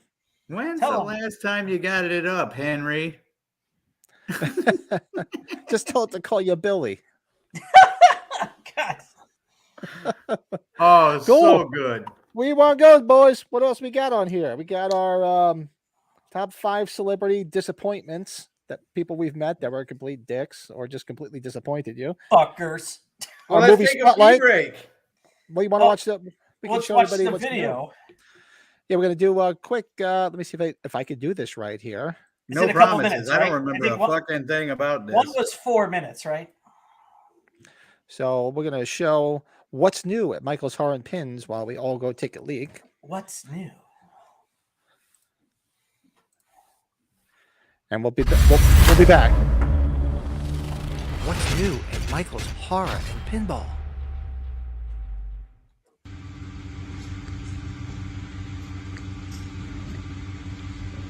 Oh, we're live. What's new at Michael's Horror and Pinball? Well, let's take a look. Actually, we've gotten pretty diversified. Look at all these pops. Yeah, we started bringing other things in, fun stuff, to bring some color into the place. Not that there's anything wrong with just horror. I would keep it just horror, but, you know, it's Christmas time, and this is a good opportunity to broaden the horizons. And then we'll go back to all horror here pretty soon. But, so, what's new? We got the Pops. These we brought in. I brought a lot of Crash Bandicoot shit. A bunch of, let's see. These are the ones that we want to get rid of. I don't mean get rid of, but, you know, we got a ton of them to sell, so. And then the Terrifier here. Open it. Let's see. These are flying off the shelf. That's why the box is dented. Nobody. Nobody. Nobody. I'll give it a laugh. You get it? All right, good. We got some Necronomicons. The Necronomicon. These things are very popular. We got, of course, the H3 little dudes from NECA. Happy Halloween, Silver Shamrock. That was good.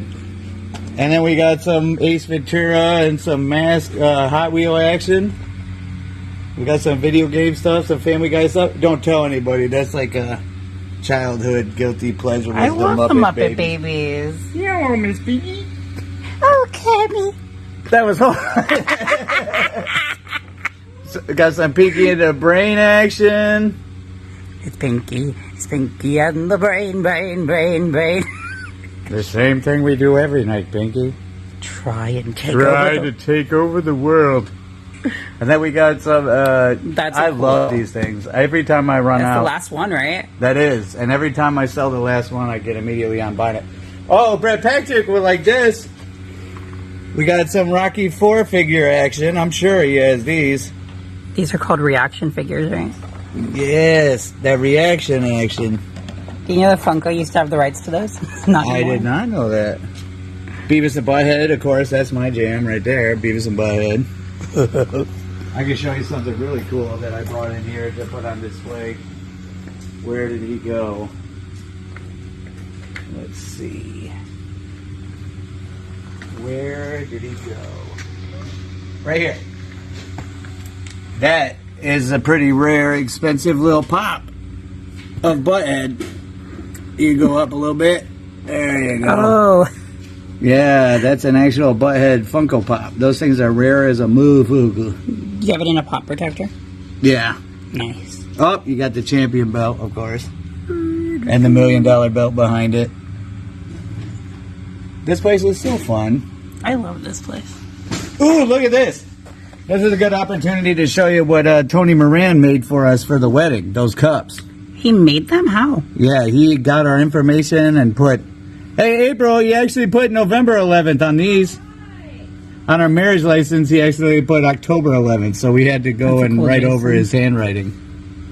But, yeah, those are some nifty-ass cups. Are they for sale? No. The autograph See wall. what else have we got here. We'll just do I don't want to take up too much time, so we'll just do a little walk around. A bunch of new pops. Simpsons. Simpsons, a Some lot of Crash Simpsons. Bandicoot. That Sonic the Hedgehog And- statue's badass. We also have some Michael's Horror and Pinball shirts. Hey, want to see something cool? We Always. can do one better than that. Look at these. For your baby. We got some Michael's Horror and Pinball skinny baby onesies and fat baby onesies. Yeah, for those porkers y'all are carrying. We got some little kid shirts. Little kid shirts, like 4-year-old kid shirts. Yeah. But that let's see, what else is kicking around in here? Got plenty of the Universal Studios Halloween collector glasses. You know, I'm Plenty ready for sale. Of course, the Michael Horror and Pinball glasses always for sale. Old glass. And a 10-inch Michael Myers pop down there. And then if you look up at this was another wedding present. Rain. They signed that his banner from the convention that weekend. That's cool you guys got it. Yeah. To Michael and April, glad to be a part of it. That's so sweet. And then where else? What's the new fun stuff? Always the poster wall. Well, yeah, we'll just do a little walk around and take a look at this shit. You guys are going to want to snag these while they're hot. This guy's not for sale, but he is a good guy. You got to make him talk. Hi, I'm Mike. Hi, I'm Chucky, and I'm your friend for the end. I do ho. Ha ha ha. Nice. And then, of course, the greatest mask ever made. Give us some info on it. Well, I don't know who made it, but I do know that these eyes make it look stupider than it really is. You gotta. Blackest eyes. It's the Trick or Treat 2018 eyes, Blackest but the eyes. mask is next level perfection when you wear that shit. That's my Halloween costume right here on this mannequin. Nice. Oh man, it looks perfect. Of course, we got all the 8x10. Oh, let's go take a look at that. That's what I wanted to show. And all the movies that are from other countries. We added a lot of Yoink. celebrities that have been coming in, and the conventions and things. So we're getting. But these are not for sale, right? No, these are decorations. Everything's for sale if somebody offers the right price. But I don't know why you'd want one addressed to Michael's Horror and Pinball. Look at what Judy Aronson wrote on my post, the Friday the 13th Part 4. To the Pinball Wizard. To Mike the Pinball Wizard at Michael's Horror and Pinball. Oh, shit. Should put sip and dip in mine Sip and dip. or something like that. I think that's what it says. That reminds me of that pump and dump action. Well, we got Cherie Curry from the Runaways in here a couple weeks ago. Isn't it Sherry Curry? And it's whatever you want it to be. Look, you guys, this one is really cool. Sid Haig before he passed. That was like 2 weeks before he passed, too. You guys are lucky. And then some Lou Temple action and Walter Phelan, Dr. Satan. What movie is that from? From Lou Temple's Zyka? I think that's 31. I'll be honest with you. I never watched that movie. I tried to, but it was. It took 11 minutes to go. It took me 10, and I told it to his face. Nah, I don't think so. We had Malachi in town a couple months ago. We did a convention with him. Eileen Dietz was here. Jim Winburn, which might be the last convention he ever did, was in San Antonio with us at the mall. Deborah Voorhees. The lovely Miss Deborah Voorhees. If you guys haven't seen 13 Fanboy, you're missing out. You gotta check it out. It's a lot better than you think if you haven't seen it. I liked it. And of course, Tony Moran, that dude, when he came to the shop, this was full of presents. He gave us all And these Devin Sawa. 8x10s. That's nice.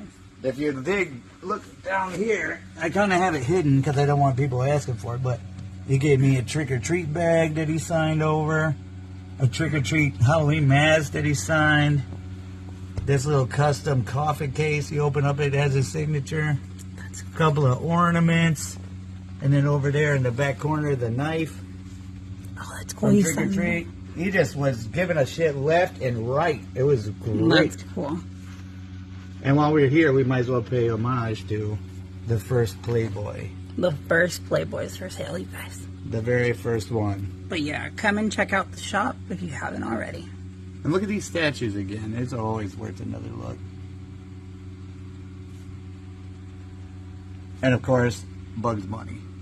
Just here in the middle of nowhere, and everybody's like, nobody even notices it, to be honest. And a with you.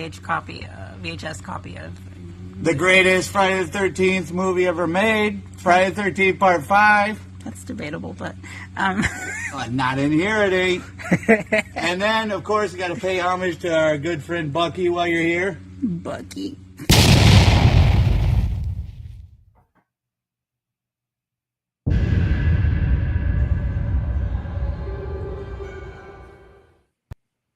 Riveting television, just riveting. Who was our narrator there? That was David, the same kid that was on the thing, Yes. our Yes. podcast a couple weeks ago. That's who I thought. You want a Horror Nights glass, Big Dave? Just hit me up. Shoot me a message. We'll do that. The new Halloween update. I have not had a chance to. I tried to download it, but it was too big for the flash drive that I had before I went to the shop this weekend. Yeah, there was only one design, but it's got like so much all around the whole fucking thing. There's like 5 different scenes around that glass, but I got like 20 of them. So, and good deals on those. I'll charge you what it costs me to get them. So it's like you're getting them directly from Universal Studios. I'll charge you the same price it cost me.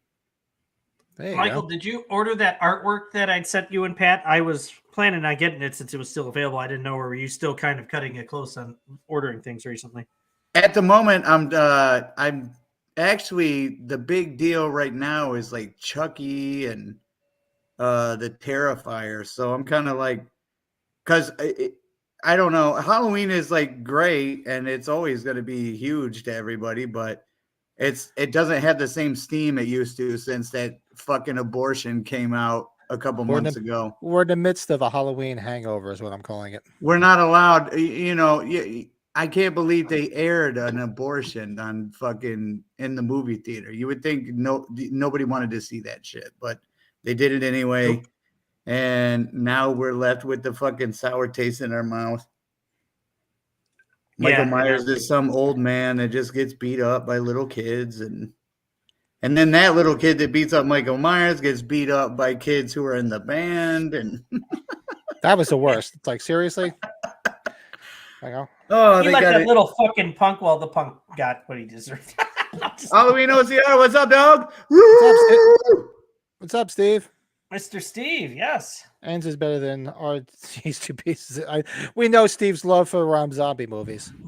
Sounds like So some we got sheer Steve's passion. Rob Zombie hatred. We got Michael's Ends hatred for hatred. Josh Hartnett and Ends. Oh man, it's not me. Is it? I thought the whole world had a problem with that movie. That was like the biggest okay. So like Jamie Lee Curtis was bragging about how great of a fucking like sale that fucking movie did that first weekend. And then the second weekend was such a drop from the first weekend. It was like a record Big time. breaker.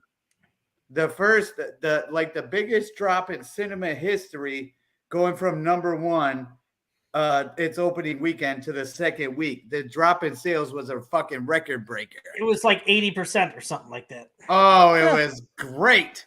It restored my faith in humanity. All right, boys, where you want to go? You want to do our top 5 celebrity disappointments? We got Yes. a movie review of Wes Craven's New Nightmare. We're going to do our recap of Silent Night, Deadly Night and get everybody's thoughts on it. If you didn't see Silent Night, Deadly Night, we did a watch along this past Tuesday. Go back, check it out. Lots of fun. Hey, boys, wanna go? I wouldn't mind doing the celebrity one if you guys are Let's down. do the celebrity one, guys. Yeah, good call. I'm really interested to see what you guys said. This was a lot harder than I thought because these guys, most of the time when I meet people, they're fucking pretty cool. as hell.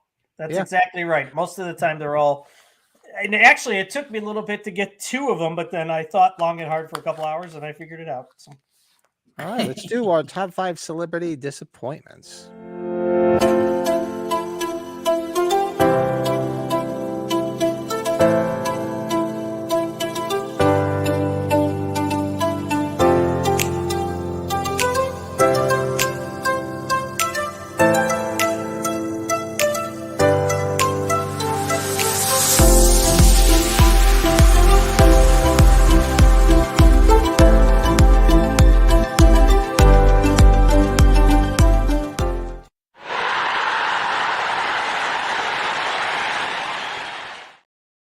Interesting. Did you guys see that movie, The Fanatic? Mm-mm. Is Brett frozen? No, he's Man, I wish we had some. So fucked up. That was so fucked up. Oh, damn. I was going to say, I wish we had some John Madden ability we could draw on the screen. You can see me breathing. I gotta. That was. Did you do that on purpose, Brett? You lunatic! I was watching the guy with the signing, and then all of a sudden it went to Travolta in that Fanatic movie. That's directed by Fred Durst. You know that. Fred Durst from Limp Bizkit. Yep. What? Oh yeah. Go get a case of beer, a spliff, and go watch that fucking movie. Michael, Travolta he hit the Comic Cons when he performed that movie. I got Travolta at a show here. I was trying to think of a movie with a weird experience with somebody, and that was the first one that came to mind. I'm like, oh my god, The Fanatic. All I wanted was his autograph. Everybody's I confused got a why poo. we didn't put Daniel Harris on our list. It just, why didn't we put Daniel Harris on our list? Well, like if she would do it now, god damn, she's aging so damn well. Oh Yeah, man, she she is. looks way better now than she did when she was 9. She was on my short list. She was on my short list, but there's so many other ones that I just, No, Yeah, that's that's really the Kathleen problem Kim with on me, either too. too, right? No Kathleen Kim on. no. That's why I threw her on the video. I figured just just give her my props by putting her on the video. And it was a twofer because it was recycled from our booby snubs. Fantastic. So yeah, for those that haven't seen The Fanatic, go get some alcohol and go watch it. Yeah, what's Well, his you need name's the in it? alcohol, huh? Devin Sawa. Yeah, Seth or Sean Clark's client. Yeah, Devin Sawa. Yeah. Wait, what?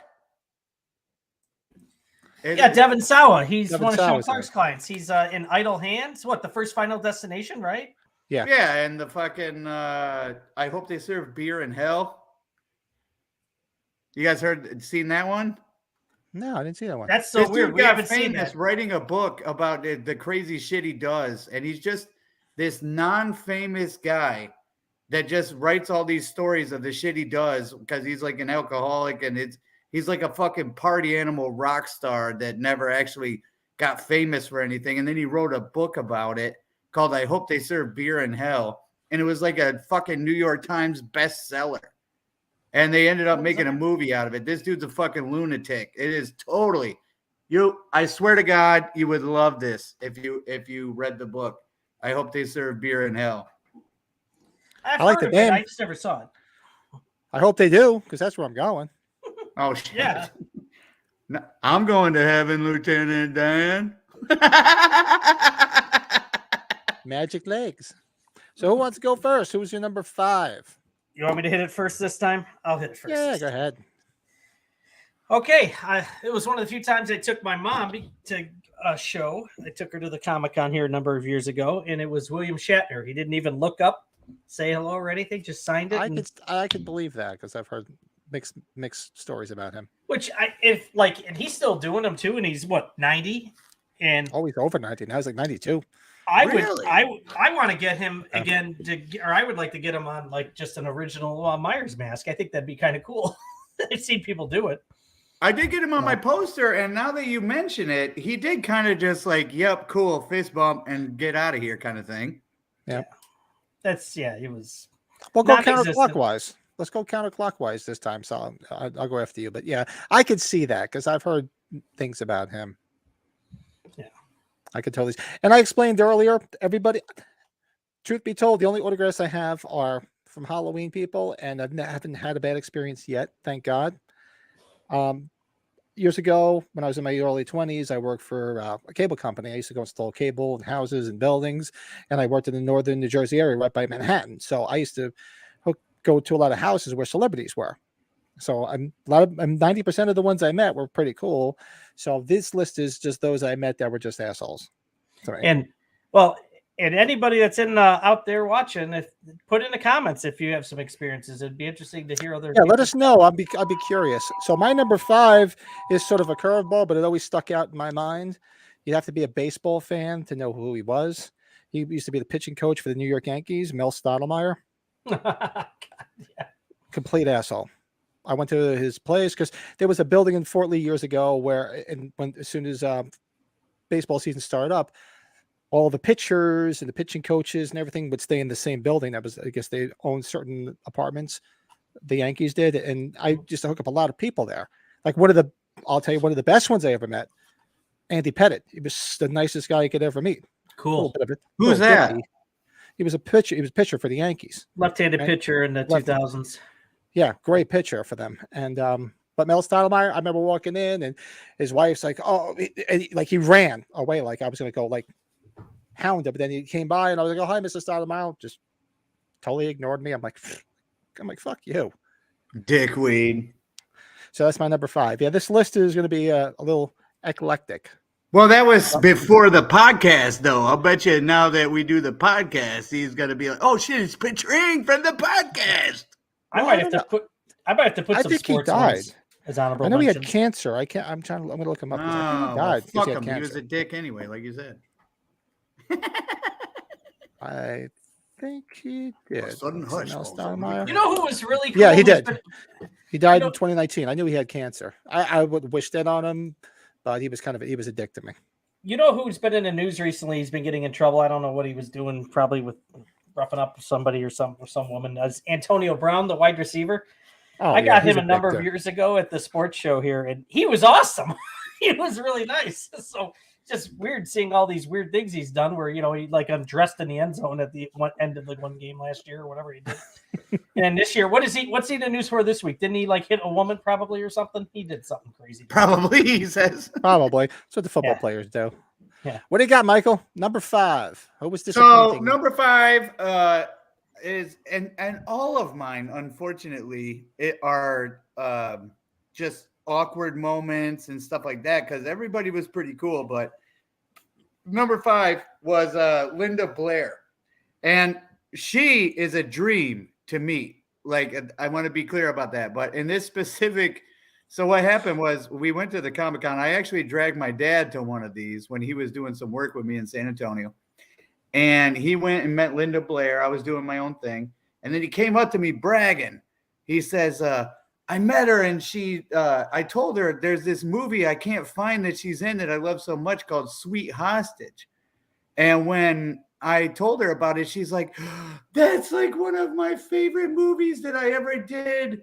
And she's like, you can't find a copy. So she looks over at her assistant and says, hey, you need to find this guy a copy of Sweet. I think the name was Sweet Hostage, if I'm not mistaken.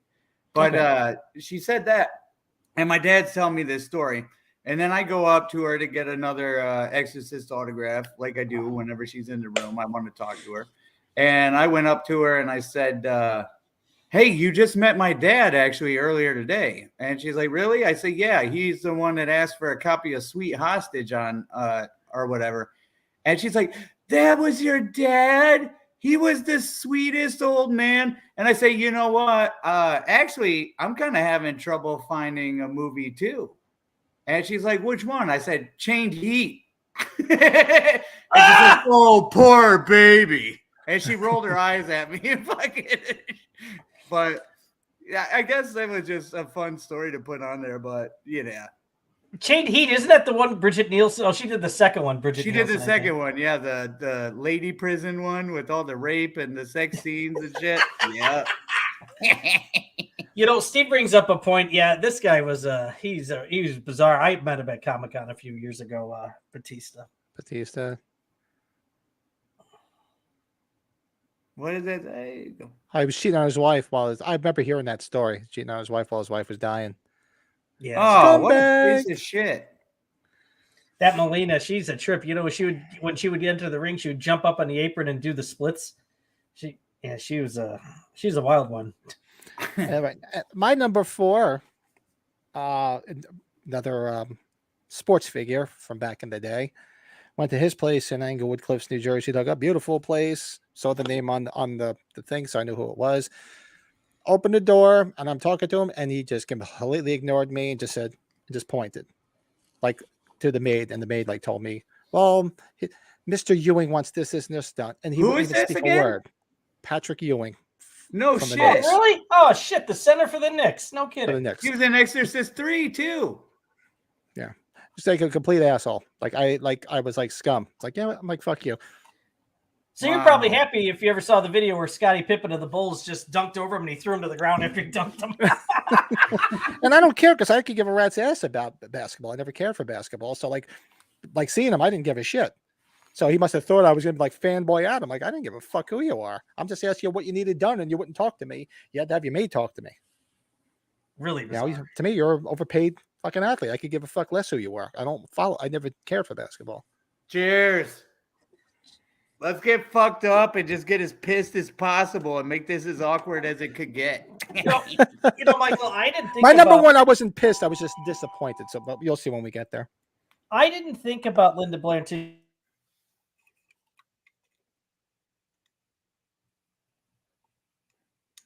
Did Brett freeze? Ladies and gentlemen, the great Brett Patrick. He's mad. He's really mad. He's thinking real hard right now. You can see it. Dude, this would be a perfect moment to have some John Madden ability. We could just sit here and circle him and just draw all these things and just acknowledge everything in his room. This would be perfect. He's either upset or he's got a real bad gas pain. Oh. We're going to hear this big and then he's going to come back on and say, sorry, guys, that was a rough one. Ooh, boy, did I feel better about that. He's going to take his hat off. Ooh. He might back it up. Yeah, he disappeared, so he's going to probably back in. So if you want, we'll backtrack to Brady. You got your number 4. Yeah, just to keep things going. And this is awkward because, I mean, she's such a great person, but I just put these moments because that's all I could think about. But Scout Taylor Compton, sweetest chick in the world, this and that. But when I've met her the first time, I swear to God, she was every 10 seconds making sure she told me she had a boyfriend. And I'm sitting there going, okay, you got a boyfriend. Like, I'm wondering while I'm talking to her if I'm giving her the impression that I'm trying to, like, hook up with her or something, because she is going out of her fucking way to talk about how she has a boyfriend and shit. And I'm sitting there going, cool, dude. Like, it was getting awkward.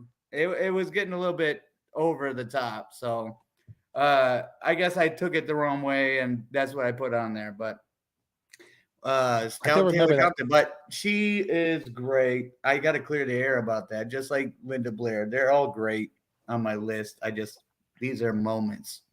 It's like, exactly, to me, they're just a point. Like the first that I like I said, some of these I was just a little annoyed because it's like, who do you think you are type people. But yeah, like the majority of them, you just kind of disappointed. Like, it's especially the ones that I'm meeting that I'm telling you on my list, but the majority of them are the people I didn't give a rat's ass about. And it made it seem like I was going to fanboy over them. It's like, I'm just here to do work.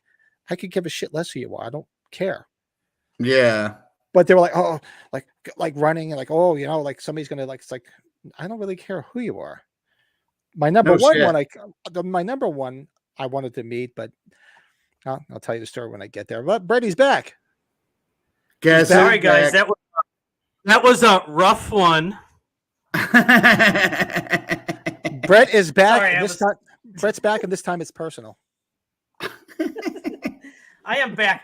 What happened? I must have had the bad internet. Like it's usually one of us. You notice that? How it's always somebody that. It's somebody like every week. Somebody's got the shitty internet going. Yeah. Oh, you were talking about Linda Blair. Yeah, Linda Blair. So this was a time she was at Days of the Dead a number of years ago. I was wrecked, meaning wrecked. And my buddy Jeremy, who I work with, was getting her autograph, and there was something where she had some sort of restriction. I don't know if it was like maybe just don't take a picture of her or something like that. Does that ring a bell? Or maybe not touch her? Do you remember any certain goofy restriction? No, every time I see her, I touch her and I get pictures taken. You almost touched me and I kill you. I kissed her once. She was very sweet. Other than that, it was just, she's aging pretty damn well too. She hasn't done a show since COVID, really. It seems maybe she has, but maybe she's taking a break. I don't know. Know what she was good in? Did you ever see that B comedy movie, sort of like the Naked Gun, Night Shift? Oh, that's with freaking with the unknown comic, Michael Keaton. Michael Keaton? No, not Night Patrol. Night Patrol. Never she was seen in it. She was in. Remember the unknown comic from the Gong Show? The guy used to wear the paper bag on his head. Yeah. She started that. It was like a real low budget movie from the 80s, but it's fucking funny as hell. It's Linda Blair and the unknown comic is in it from the fucking Gong Show. I was totally expecting you when you said Naked Gun to say Repossessed. No, I remember that film. Oh, Repossessed is great, but no, this is another movie that she was in. But it was like a real low budget movie, but it was funny as hell. Do you guys remember the Gong Show? The guy that used to come on all the time. Even the movie is good too. He used to wear a paper bag on his head. They called him the unknown comic. Oh yeah, Go if you like Linda Blair, go look up Night Patrol. It was called. It's like Night it's a Patrol, it's a okay. spoof. It's a spoof like movie like that, like a Naked Gun, but not to the level as a Naked Gun. It's really B. No movie is his level of Yeah. Naked Gun. So she's not going to be in these new Exorcist movies, obviously. I'm guessing that, huh? I didn't see her on the list. I didn't see her in the credit, like the IMDb. Remember, we looked up and I didn't see her name. She does a lot of good work. She works with a dog rescue Yes, foundation that she has, and she posts a lot of that online. yeah. So She's Brandon, we gonna make skipped her over way you. onto my Oh. the best celebrities I've met list too. If we do that next week, which I suggest we should. We can We do should. that. We can go from disappointing to our favorite. I was sitting there going, Absolutely. man, I wish we were doing the best because I have 1,000 stories I want to talk about, and the worst were like kind of hard to come up with. Yeah. Well, number Because I didn't 4. meet Batista, right, Steve? If I'd have met Batista. Batista, there would have been a problem. It sounds like. Sounds like it. Sounds like a guys- true asshole. The actor Ronnie Cox. Do you know him? He was Captain Bogomil in the Beverly Hills Cop movies. He was also in RoboCop. He's been in a RoboCop. handful of things. Yes. Yeah, he was a dick, huh? Well, because I like Beverly Hills Cop 2 more than 1, as much as I like Beverly Hills Cop 1. And I had already had Judge Reinhold sign my Beverly Hills Cop 2 poster. And he's only in it at the beginning, really, and at the end, because he's in the hospital. He's in the hospital. Yep. Yeah. And he's like, "Oh, you're having me autograph this one?" I was like, "Yeah." He's like, "I'll pay for the autograph. There's no problem." He's just like, this movie sucked. And I was like, "Really?" I was like, "I loved it. It was great. I liked the first one. Don't get me wrong." He's like, "Well, yeah, I'll sign it. I can't. I'm really surprised you like this one." I was like, "I can't be the only person that's having you sign this. Holy shit!" So I like part 2. Batista can go fuck himself. There you goddamn go. right. We're right there with you, It- Steve. I trust you, Steve. I've never met him. I trust but Steve too. I trust you. So fuck him. All right. So Yeah. now we're just going to move our order around. So my number 3 is a little, excuse me, a little confusing because I didn't know which one it was. Simply because at the time, like I said, I was working in Fort Lee, New Jersey, and I went to this apartment, and I didn't even know who this person was because I don't listen to their music. But I saw like the MTV Video Music Award friggin' things on their thing with their name on it, and there was the Grammys and all this other shit. It turned out to be, if you guys remember, the pop act from the late 80s, 90s, Salt and Pepper. Of course. Salt and pepper. So me not knowing who they were, I know who they were at the time because they were pretty popular. I don't remember which one it was. It was either Salt or Pepper, or was a complete bitch when I met them. Just a complete bitch. Whore. Fucking bitch. And I looked online today to see if I can figure out which one it was, and I don't remember which one it was, but it was, and the only reason I knew who they were, and like they were sort of like that, like I was gonna fanboy out of it. It's like I didn't even know who they were until I saw the friggin' because I turned my head and MTV was still a little popular in the early 90s, and I saw like the Spaceman statues, which were the Video Music Award trophies on this display case, and then I saw a Grammy, and I'm like, oh, and then I looked at it, it said Salt and Pepper, and I'm like, oh, it's got to be one of them. And I don't listen to their music, so I don't know who the fuck it was. Big Dave says, push it, Pat. Push it real good. So it was either Salt or Pepper. One of you were a real bitch to me. So Salt and pepper. Salt or pepper.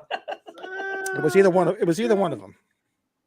So where are we at? Number 3 is did Michael go with his 3 then when I was gone? Is that right? I went no, with we're number 4 while you were gone. So since we waited for Okay. you, yeah, we can just go right Oh. to Michael now. We'll just Yeah. follow what's on the screen. Gotcha. So Michael, you can go. So my number 3, and this dude was great. This was just an awkward moment for me. So back in Detroit at Motor City Nightmares, I met the great John Saxon. Oh, And I took my son. My son was like 6 years old at the time, right? And I took him up to the thing. He wanted to meet him. He wanted an autograph signed to him. So, and I just wanted to meet him. I was really excited.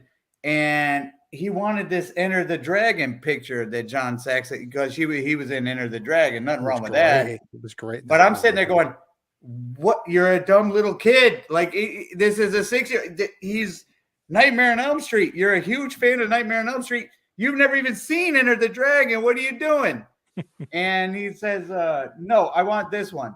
And I'm like, for real? You need to get one of him in fucking Nightmare on Elm Street that you actually know. And I'm trying to guide him and sway him. Like, probably bad parenting, I'll bet. But I'm trying to guide him. And he's like, no, I want this one.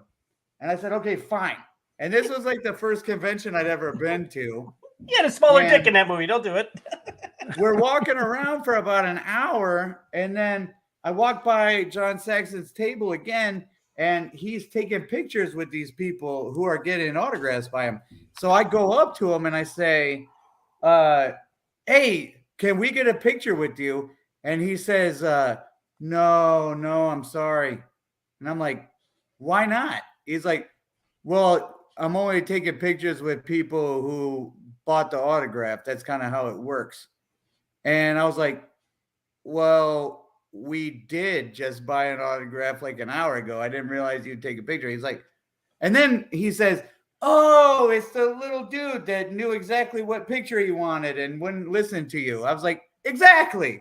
So it turned out to be a good moment, but just that moment right there where I was told no, it was, and this was like one of my first conventions when I still got butterflies and got nervous about meeting celebrities because I hadn't met a ton at that point. And he's telling me no, it just felt like a kick in the face. So that was one of my moments with Mr. John Saxon. Turned out great, but it was awkward Rest for me. in peace.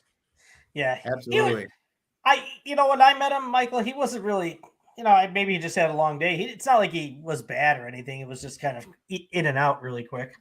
Mm-hmm. I will be discussing him when we do our review of New Nightmare. Yeah, it's funny. What did you did get something from Enter the Dragon and Nightmare? Is that, did you got? No, just Enter the Dragon.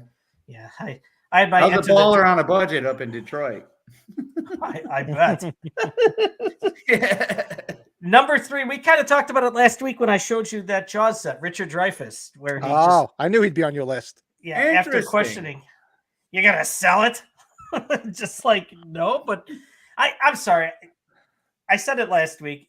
If you're paying for the autograph, who gives a shit if you're selling it? Exactly. It's just, sorry, you got your money, man. It's just, what, did you want the money that we would sell it for? It don't work that way. But, You should some ask him, like, have people you ever do it that done? way. When Corey Feldman was in town, we did a convention with him at the mall, the Lost Boys one, like 3 or 4 months ago. He was charging more if Twice you as much. did not want it personalized.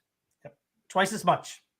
And Yeah, that's he was the- charging way more. Well, That sneak peek, he's coming up for me. When they have those private signings, these people will order like 20, 30 pictures. It's like, well, you probably did those, Richard, and you didn't care about it then because you know they were going to resell them.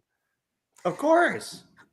Some people this is just, everybody has their own preference of what they're going to get autographed. I've never been a fan. You do have your fans that get the photo ops and get the photo op signed with them. That's just not something I do. I don't know. Michael, I don't know how many times you've done that. Just not my cup of tea. Dude. Never. That's stupid. I don't want a picture of me with the motherfucker. It's just getting that autograph. But yeah, so Richard Dreyfuss, number 3. All right. So my number 2, still stemming from my days of a cable technician. I went into a house in Englewood Cliffs, and I looked at the name and I was like, well, let's see if it's actually her. She didn't answer the door, but she was there, and she's now since deceased. It was one Miss Whitney Houston. Really? She owned a house in Englewood Cliffs, New Jersey. It was actually Englewood. It wasn't even Englewood Cliffs, if I remember correctly. It's on the border because there's all like $1 million homes there. And she was there, and all I remember is them walking in, and she was just like, "Oh, somebody's here," and they grabbed her like her handles and rushed her out the door. And I'm like, looking behind me, like, Could you tell she was on something? I'm gonna fucking attack you or Was something. she on something? Maybe she thought I was her dealer or something. I don't know. Actually, no, she probably would have Maybe welcomed she's me going in. to meet Salt and Pepper. But just completely rude. And even the people that were there working for her were just like, oh, like, what's wrong? Like, telling me, like, oh, this is wrong, this. And I'm like, oh, you're still working on this? I'm like, yeah, I'm still fixed. Just everybody in the whole circle were assholes. So That's hate to unfortunate. speak ill of the dead, but she was an asshole. Well, number 2. This was unfortunate. I was at Texas Frightmares, and I went to the great Bill Mosley from Devil's Rejects, and I went up to him. I got the autograph. Motherfucking hiccups. I went and got the autograph, and I was sitting there, and in that moment, I was like reaching in my pockets, and I went to my back pocket where I usually keep my cash, and I didn't feel it because my hand was on the opposite side of my wallet. So I didn't feel the cash. And then I was like reaching, I was like, oh shit, did I put it in another pocket? And he's standing there. He doesn't have like an assistant taking the money for him or anything like that. He's the one doing everything. So he's looking at me all impatient. I'm sitting there going, oh shit. So I'm reaching in all my pockets, and I'm like, I look at April. I'm like, somebody might have taken the money out of my pocket. And he says, well, I hope they didn't, because you owe me $60. And it was just, I get where he's coming from. And then I reach in my pocket. I'm like, oh, thank God I found my cash and behind my wallet, but I paid him. But yeah, it was just really uncomfortable that he said that. But he's going to appear on probably one of my lists of the best people to meet too, because this dude is just the greatest. But that one moment was just so awkward for me. That's great. Oh my God. Where are we at here? Number 2, right? Okay. Yeah, we were just talking about him, Corey Feldman. No doubt. He wanted to personalize everything, and the one time he was only personalizing things, and he wasn't doing the upcharge for it. So, I just removed his personalization off my Goonies figure. I didn't give a shit. Really? Yep. Just took some alcohol and rubbed it off, or what? It was a little bit of Sean Clark 101. He had the one marker. There's a Deco marker eraser marker that'll remove it. So yeah, Ooh, worked. look at that. Yeah, Did not know that. Yeah, it's you got to be very careful with it, because the thing does its job, but it can spread quick, the erasing of everything. So yeah, I don't know, Michael, if you use a lot of the Deco markers, but yeah, it's the thing. If you have a screw up on it or the marker splatters, the thing works awesome. So interesting. But yeah, same thing. Just why do you care if you're getting your money? No shit. I don't Take get the fucking price and move on. You know, Chris Kattan, at least he said to me a couple weeks ago when I got him, he's like, "Oh, you don't want it personalized?" I was like, "Oh, jeez." I was sitting there, I was like, you know what? This guy signs it. So just sure, personalize it. It's fine. I caved in. I'm like, just personalize my Corky Romano person. That's fine. That's funny. Is he a little guy or what? He's a little guy, and I don't know if you just saw in the news, he just had emergency surgery for pneumonia, I guess. I haven't followed up on it, but he's a little guy, and people wonder what the heck happened to him. And until talking to him, I didn't realize he suffered a real bad back injury. So yeah, he's like moves gingerly. So he still does stand up, but I don't think the movie business is for him anymore after his I haven't injury. seen him in a minute. Well, you're definitely not doing one of these with back problems. No doubt. Yeah. See ya, Richard Grieco's lady. It's a little night at the Roxbury. Emilio! I always think of Richard Grieco. I don't know why. that or Emilio Estevez, the Mighty Duck Man. Mighty Duck. What a great movie. So, but yeah, Corey Feldman. All right, so we've moved into the number 1 slot. So this ought to be interesting. Fine. Same from my days being a cable technician.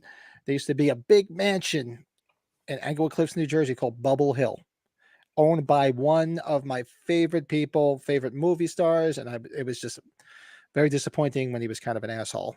One Mr. Eddie Murphy. Oh no. That sucks. I wanted to meet him too. I love you.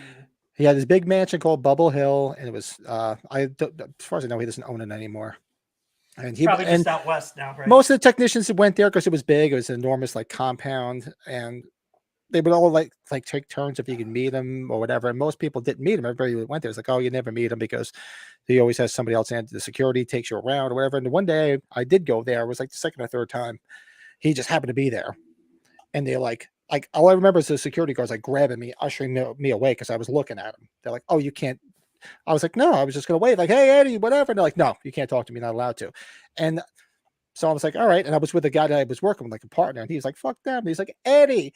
And he was just like you can't talk to me. I was like, seriously? I'm like, fuck you. That's a killer, man. Damn. Could have changed someone's life with just a fucking hey.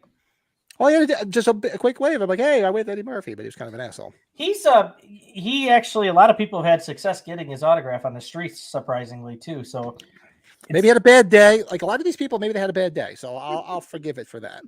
Yeah. Everybody's got a bad day. Dave. That's a funny skit. Chappelle Show, fuck your couch. Yeah. Fuck you. What did the 5 fingers say to the face? Slap. Oh, the Chappelle Show was that was. Oh, how must-see about the TV, one man. with Prince? That's the Prince Cabal. Hold on, I'll be back. Uh-oh. That's really funny. Yeah, so that is my number one. As disappointing as it is, because I love everything, pretty much 99% of everything he's ever done, from Saturday Night Live to Beverly Hills Cop to one of my favorite movies of all time that I quote constantly is Coming to America. And I'll chalk it up to maybe he had a bad day. Who knows? Some people had a bad day. Weird about this situation. So I try to forgive people out because I'm a forgiving person and just say, maybe they just had a bad day. Maybe the next day they would have been, hey, come here. It's nice to meet you. Because I've met a lot of people that way when I was working back then. A lot of people were super nice. And when we do it next week, if we do the people that were really cool, I'll probably bring a lot of them into it that I met. Like I can tell you off the bat, like I was talking about some of the, and I'll probably have on my list later, which I'll kind of spoil a little bit. I met a lot of the Yankees at the time because I used to do all their hookups when they come. And one of the coolest people to sit down and talk to was the cable hookups. I'd hook up all their stuff for them when they came. Hookups, gang. He's Two of talking the about cable hookups. Two of the coolest people I met were easily Bernie Williams and Darryl Strawberry were super cool. Oh, Darryl Strawberry, especially. That's kind of surprising. Really, really, they were very cool. But I'll save the rest for that list because there was a laundry list that I met back in the day. But so that was my number one. Whoa, cool! Charlie Murphy. You guys Too cool. Charlie Murphy. That I got that autographed at a stand-up he did. Just one of the greatest segments ever. Season 2. That dude ruled on that show. Oh God, Eddie Murphy's older brother, right in the Navy. You should have said to Eddie, yes, fuck you too. Yeah. Fuck you, Andy. Good morning. Fuck You you. the fuck you, man. Fuck you, man. Yes, fuck you too. Oh, You remember Coming to America, one of my favorite movies of all time. Suck man. my dick, Andy. What does dumb fuck mean? You were just butt naked on a zebra last week. isn't it delirious where he's like, we're gonna start a fire? That's a Now that's fire. fire. Roll Charlie around. Roll him around a little bit. I mean, everything he did. I mean, in the 80s, I mean, he was like God in the mid 80s. And but then when I met, this was probably 91, 92. Yeah, probably around that time was when I worked there. So very disappointing. But like I said, I try to chalk each and every one of these people who are assholes up to maybe they were having a bad day. Maybe I would have caught them on a good day and they would have been nicer. So I like to think that. What do you got, Michael? What's to be honest with you, one? you know, that would suck to like meet Gene Simmons or some shit like that. That's such a big deal in your life, and he's just a jerk that day or some shit. And then all of a sudden, if you take it too personally, you go home and throw away all your albums, ruin your whole fucking life. That would suck. You got to have the right mindset because these are human beings, for Christ's sake. Oh, I can tell you a story about Kiss because you guys know what big Kiss fans I am. I was at this small hole-in-the-wall club in Jersey back in the 90s when Ace Frehley was just doing his solo club tours. And back when he was a heavy drinker, and you can see him on the stage. He's sloppy, drunk, whatever. So afterwards, he ends his show and we're all sitting at the bar drinking, and I'm sitting there and it's a real packed small club, and I'm there with my buddy Mark, and like this, I'm like, what the fuck's bumping into me? I turn around, it's him. and because he can't stand up, he's so fucked up at the bar. I turn around, I'm like ready to swing at somebody. I turn around, it's him. He's like, "What's up?" And he was wrecked. We're like, "Oh my god, it's Ace." He's like, "Hey," and you want to talk about cool? He was like, "Hey, what's up?" He just wanted to hang out and drink and party. And we're sitting there doing shots at the bar and everything. It was hysterical. Oh, badass. Yeah, Gene Simmons, he was at Wizard World here a few years ago, and he only signed he was supposed to be there Saturday and Sunday. He ended up not being there on Sunday, and he cut his autograph time short on Saturday. And thank God I got it, but it was just I could see where some people are probably pissed where they were expecting. He's hot and cold. He's either good or bad. He's like hot and cold. When he was doing a Comic-Con in Austin, he had like this Gene Simmons package that cost like $2,000. And he was doing a concert in Austin like the night of the Comic-Con where you could go be there, get, backstage, talk to him, you get a ticket to the show and everything. And then you also get like a line skip and all this extra shit. And I bought that shit because I was sitting there thinking, it was like the coolest meet and greet I've ever seen. It's pretty much like spend the day with Gene Simmons almost. It was the best thing. I was super pumped. And then I woke up one day with $2,000 more in my bank account than I started with yesterday. And I'm sitting there going, how in the fuck did that happen? I look at it, I was refunded because he canceled. But this was like way ahead of time. It wasn't last minute or nothing. This was like more than 2 months before the show. But well, he had that vault experience. Remember, he put that Gene Simmons vault that looked like a safe. Yes, but he would deliver it to your house. He would deliver it to your house. And hang out. Well, you could do the vault experience where you went to the place and did like it was an intimate thing, and you got the vault with all the rare shit, and you met him. And a couple of times he had some celebrity. Once or twice, I know he had like H. Frehley with him, or he had, I think he had Peter Criss with him on one of them too. But then if you wanted the private vault experience, that's the one for $10,000. He delivered the shit to your house. It was only 10. I thought it was way more than that. No, I think because the $5,000 was the one where you can show up. I think $10,000 was the one where. But the thing is, you couldn't get it all the time because it's not like he was going to fly for $10,000. It was like a bunch of them. They had to be like in a certain area so he could just hit them all at once. It wasn't like he was going to hang out with you and be your buddy. It's like he would go there. That's the story I got from just reading online. It seems like Paul Stanley seems to be the hardest one to get if you were going to get a signature of those guys. He's always been kind of an introvert. He's the talent. He's an introvert. He's always been that way. Good old Paul Stanley. I love Kiss, though. We could go on and on. Oh, I got to do a whole podcast on Kiss. But what's your number one, Michael? Kiss for a while. All right, number one. And this is the most awkward moment I've ever had in my life, and you guys will hear why. But it is another Linda Blair story. Wow, the twofer on one list. So This is new. Yes, I'm there with my son. At the time, he's like 6 years old, and he had this problem where the second you'd go anywhere, you take him to an amusement park. The second you get there, he'd say, "Where are we going after this?" And you'd say, "Oh, we got to go home after this." And he'd just get his shoulder. He would cross his arms like this. His cheeks would get all red with rage, like literally. And he'd get so mad and he'd just be a little turd for the rest of the day because he was always more interested in what are we doing next. So, but anyways, hold on 1 second. Let me plug this in real quick. I'm not sure. So when he's going to bed, that must have been bad. There we go. He didn't like going to I'm bed, at Motor did he? City Nightmares up in Detroit. What's that? He didn't like going to bed, did he? Then that's probably. I don't know. That was April's problem at the time. Oh, no, I'm playing. But Sorry, right. So we're standing in line, and he asked me, "What are we doing after this?" And I said, "Well, we got kind of a long drive. We're going to go back to the house." And he just cashed out and folded his arms, get all red in the face. And I'm standing in this line trying to cheer him up. It's like, that's the fucking chick. We're going to meet the chick from The Exorcist. This was the first time I ever met her. And he's like, I don't care. And he's just being a total turd, right? And then we get up to the front of the line, and Linda Blair is there, and she's like, hi, nice to meet you. I took her hand, and I turned it around, and I kissed the top of her hand, and I said, "Oh, Shantae, Mademoiselle, like nice to meet you." Like I was like, "Fucking, this is the chick right here." I was geeked, and she's like, "Ooh, what a gentleman."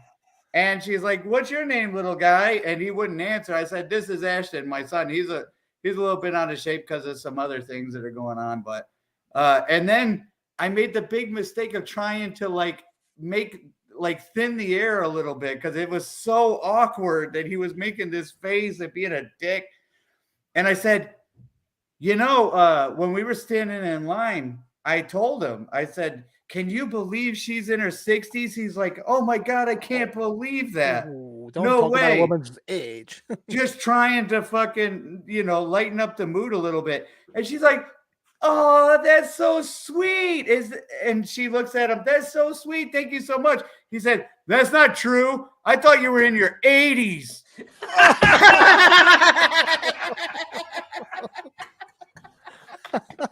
I wanted to punt the little fucker across the room.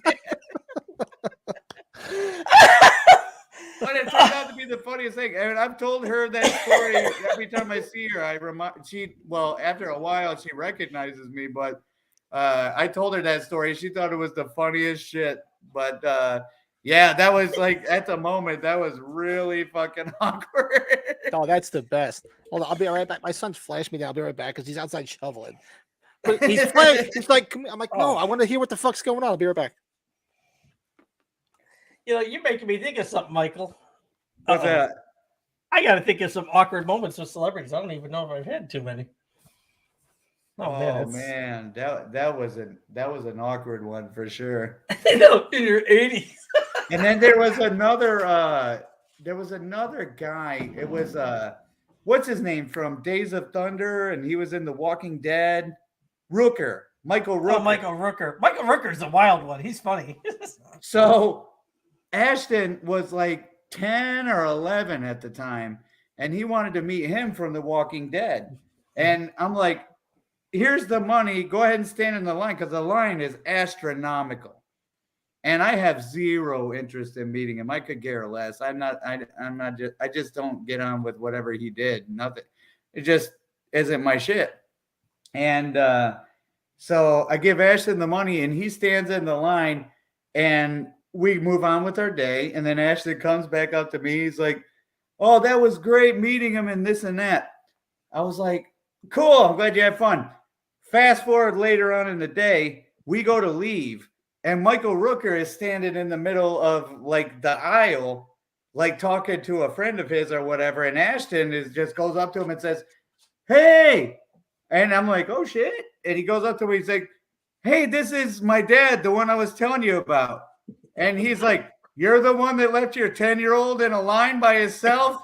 I'm like, "Motherfucker." Like, what the hell?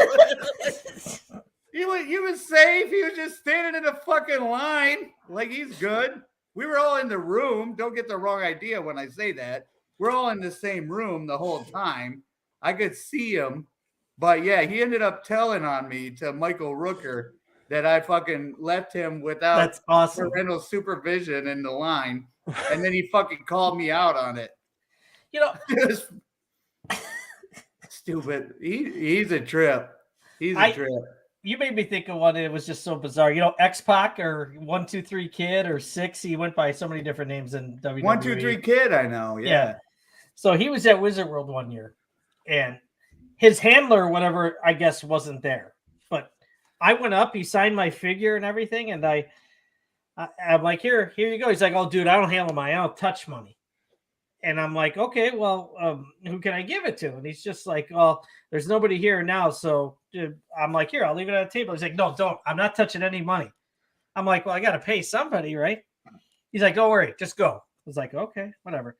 All right. Not even 30 seconds later, some guy he's like, "Oh, I wasn't at the table. Why did you leave the money?" I'm like, I tried to leave the money. He didn't want to. He's like, "Give it to me." I'm like, "Okay, I'll go back to the table." I'm like, "Should I give it to him?" He's like, "Yeah, give it to him." I'm like, "What was he high or something?" He must have been under the influence or something. I don't know. It's freaking weird. That's funny. Yeah, so next week we should do our 5 favorites because that'd be fun. I got plenty of them. Yeah, I got some experiences now. You're gonna make me think of them now, Michael. After these ones with your kid. He was great. I think Very I told cool. my. Maybe a grandfather at the age of fucking 37. Yeah, who needs that? I don't want to be a grandpa. Looking forward to grandkids one day. So my kids are just They're as the miserable as best. they made me. Just for the record, grandkids are actually the fucking best. You guys got great stories. I know. Thanks, Big We're all- Dave. We're all fucked up, Dave. I don't know if it was my wife or my kid. I said, "You keep talking like a bitch, I'm gonna smack you like a bitch." When I was, Oh my god. What did you say last week? And we were just like, oh man, I hope she wasn't listening to that one. Is that? See, fortunately, my wife does not watch the podcast. So the first one she's ever going to see is the one she'll be on the 23rd. Oh, that's gonna be a trip. We got to prep that one perfectly. Because Yes, for those that don't know, the 23rd, we're moving the podcast to a Friday because that Of the following holidays. Sunday is Christmas Day. So we're not doing a podcast on Christmas Day. So the 23rd is going to be the Halloween Collectors Podcast Christmas Party special. So, and we'll be joined by our better halves. Each one of our wives will be on. So Yes, indeed. you could talk trash to us for 2 hours, like they don't. and the already- 24th, like we'll they be don't already divorced. know it. I mean, and then on the 24th, actually, We'll all be Christmas- single. Christmas morning in my stocking, you know, I'm gonna get a divorce paper. So I was gonna say, if I was like if I watched this show from a fan standpoint, I would be commenting like a motherfucker when the wives were on. I Hey, can why only don't you tell her imagine. about that time you were talking about last week? It'd be like, motherfucker. Like I would take advantage. That's a fun. Lisa Brett says you talk like a bitch. He's gonna smack you like a bitch. I might have to comment. I might comment in this section, be like, hey, Brett, remember the time you called your wife a bitch? That's funny. Well, hey, let me take a whiz real quick, and then we'll get to the whiz. next thing. You guys pick what you want to do. We'll do it. Well, we have left is the movie spotlight of Wes Craven's New Nightmare. And also we have a recap of Silent Night, Deadly Night from our watch along this past Tuesday. But you guys out there watching even after the fact, we're live right now, but after the fact, comment below. Give us your top 5 hottest girls in horror, which we did earlier in the show. Let us know your top 5 celebrities you met that you were disappointed in. You know, just hit everything in the comments. Be curious to hear it because I love reading that type of shit. I eat didn't that realize shit.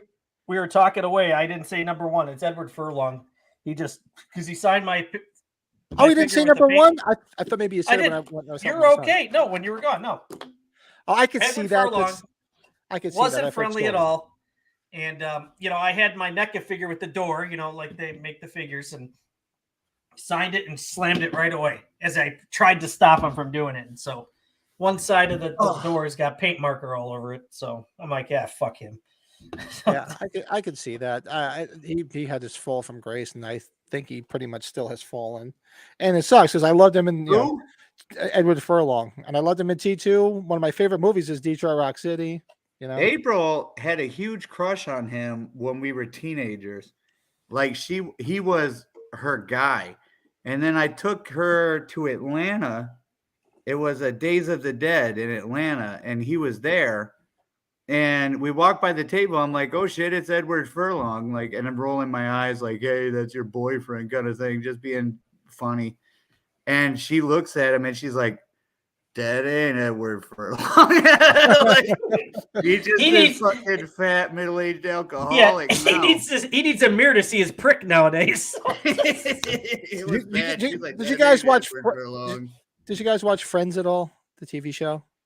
The parts of it. Was that? Time. Yeah. I mean, that was like gold when I was in my 20s. So we used to watch it all the time, especially me and the wife. And the one episode where they unearthed like video footage of Monica and Rachel's prom when Jennifer Aniston was Rachel. The date didn't show up for some reason, and then I guess what's his name was going to fill in the brother Ross. Oh yeah, but, and then she ended up showing up or whatever. Right, but the best was they're all sitting on the couch and Joey's sitting there, and because they had never seen. Remember, the whole thing was Monica used to be really, really fat when she was younger, and they had never seen it. And she flashed on the screen, and the best is Joey's just like, looks like somebody ate Monica. She was so fat, and that's like when you see Edward Furlong, it looks like somebody ate Edward Furlong. Oh, he was rough. Yeah. Oh, he God, it was. was rough. Hey, look, I'm no beauty queen myself, but he looks like 80 miles of bad road these days. Yeah, it was pretty bad. I Terrible don't even know if I bad. got a picture with that guy. What a And scumbag. yeah, and he was great in T2. I loved him in Detroit. What a Rock scumbag. City. What happened with you, Brett? That was his number one. He Oh. stepped away to use the bathroom. That was his number one.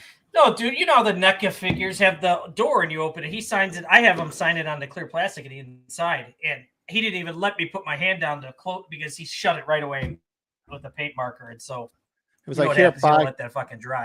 like his Shit got conveyor all over belt, it, so. hand you money, like one of those people. Oh. Well, it looks like we got some similarities here with you guys mentioned Jennifer Love Hewitt and Oh, look at Kate Steve. Beckinsale. Steve's number one is Danielle Harris. Jennifer Love Hewitt. Yep, that was my number one. Hayden Panettiere. Hey, Selma. There you go, Steve. Big Oh, Steve. If you Selma got Hayek, yeah. Spotify or Apple Music or iTunes, wherever you listen to music, you can look up Malice Side's album. I got Danielle Harris on one of my tracks called she's- Devil's Evolution. She opens the She is the podcast. female, and actually, she's the scream in the beginning of this podcast. There's one Miss Danielle Harris screaming at the beginning of our podcast, like, "Oh no, make it go away!" Like it's the start of the train wreck for the next 2 hours. So, all right. So we next on our list we can do. Let's do our movie spotlight. Wes Craven's New Nightmare. Then we'll do our recap of Silent Night, Yeah. Deadly Night. Sounds good. All right. So all you people out there are Freddy fans. Comment in the comment section or hit us after the fact. Let us know how you liked Wes Craven's New Nightmare. And oops, why am I doing this? It's nothing. Hold on 1 second. And, Nice ass. Nice. From Wes Craven, creator of A Nightmare on Elm Street, comes a new dimension in terror. It's me. The bad man's getting awful close. Wes Craven's New Nightmare. The best horror film in years. Almost there. The most twisted scare fest in ages. 4 stars, The New York Post. Wes Craven takes it to a new dimension, raves The New York Times. New Nightmare reunites the stars from the original, including Heather Langenkamp, John Saxon, Nick Corey, and Robert Englund. Never played in the cat. Wes Craven's New Nightmare. This time, staying awake won't save you. Meet your maker.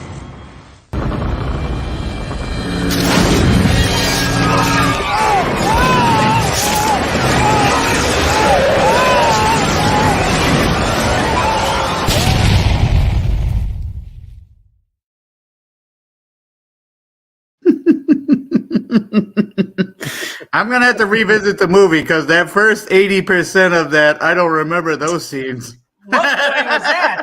That's some Italian film, it looks like. Yeah, it's all like free clips I can find because I can't show the trailer because they'll knock us for fucking copyright. They'll knock it That's off, true. yeah. You play the audio, they don't give a rat's ass, but you show the video, they give you a copyright strike. Heavy as the crown. It was just funny. It was good. I love it. Actually, if you do either or, if you show the sound without the video, you seem to be okay. Or you show the video without the sound, you seem to be okay. You put the two together, it's a no-no.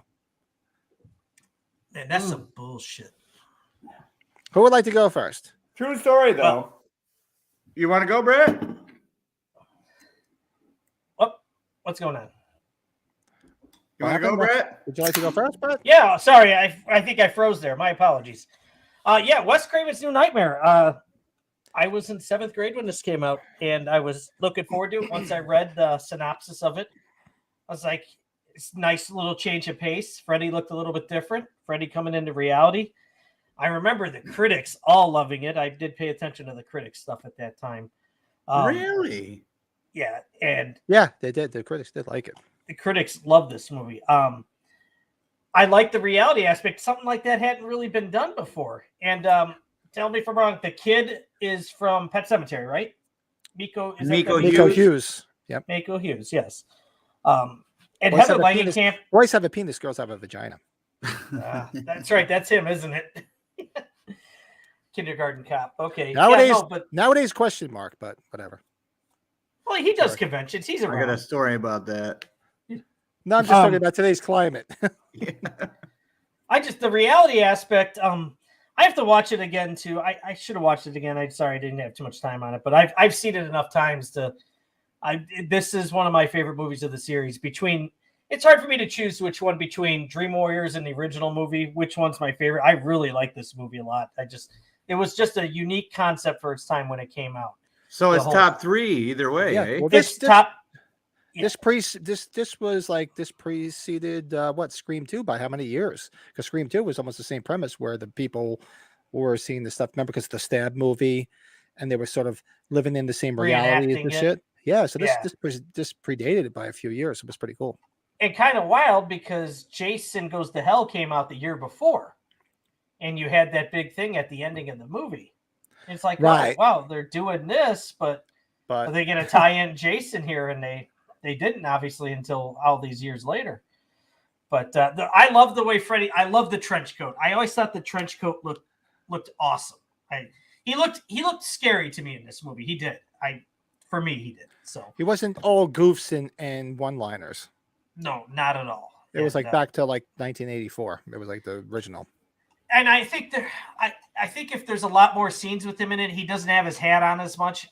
That doesn't bother me as much if he doesn't have his hat on all the time. At least if he has it on part of the time, it was fine. You know what I mean? I think of hats. I think of more Indiana Jones. Oops, sorry. No, not Freddy Krueger. But I give this movie an 8, a solid 8. Wow, that's a good one for you. Yeah, and I'm telling you, if I can get Robert Englund again, but his lines are so long, he's very great with his fans. I would get this poster signed. This would be my next autograph from him. Really? Mm-hmm. Nice. Solid 8. Wow. Very cool. Yeah, I'll go. We'll go clockwise.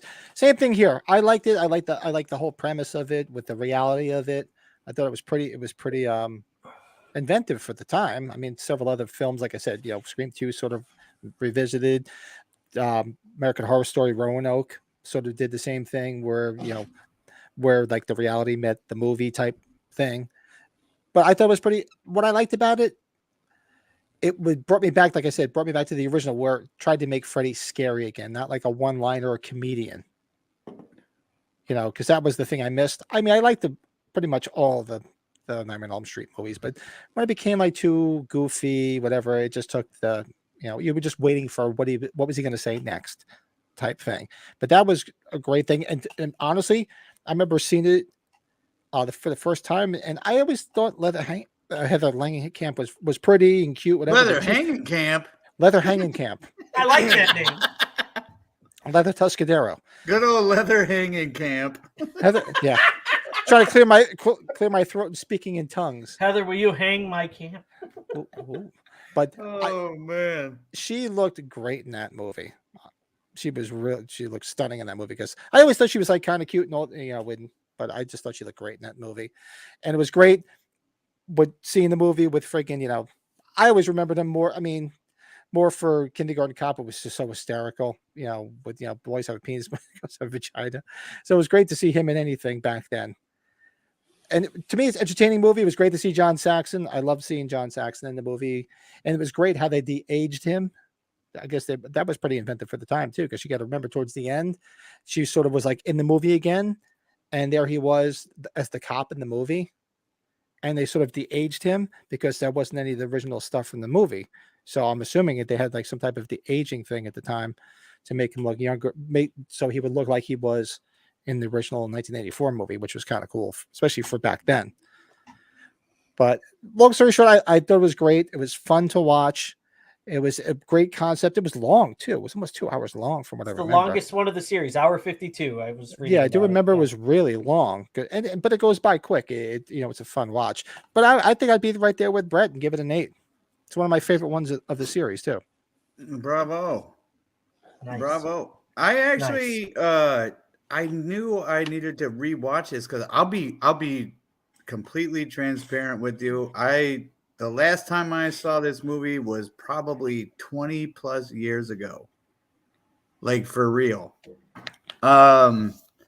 So I thought it would be kind of fun to kind of like what sticks out and what do I remember about this movie instead of just watching it again and this and that. Because I do want to watch it again, especially listening to you guys talk about it.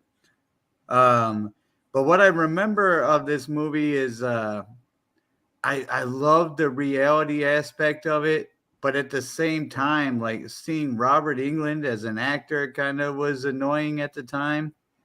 And then but at the same time, like the concept was really original.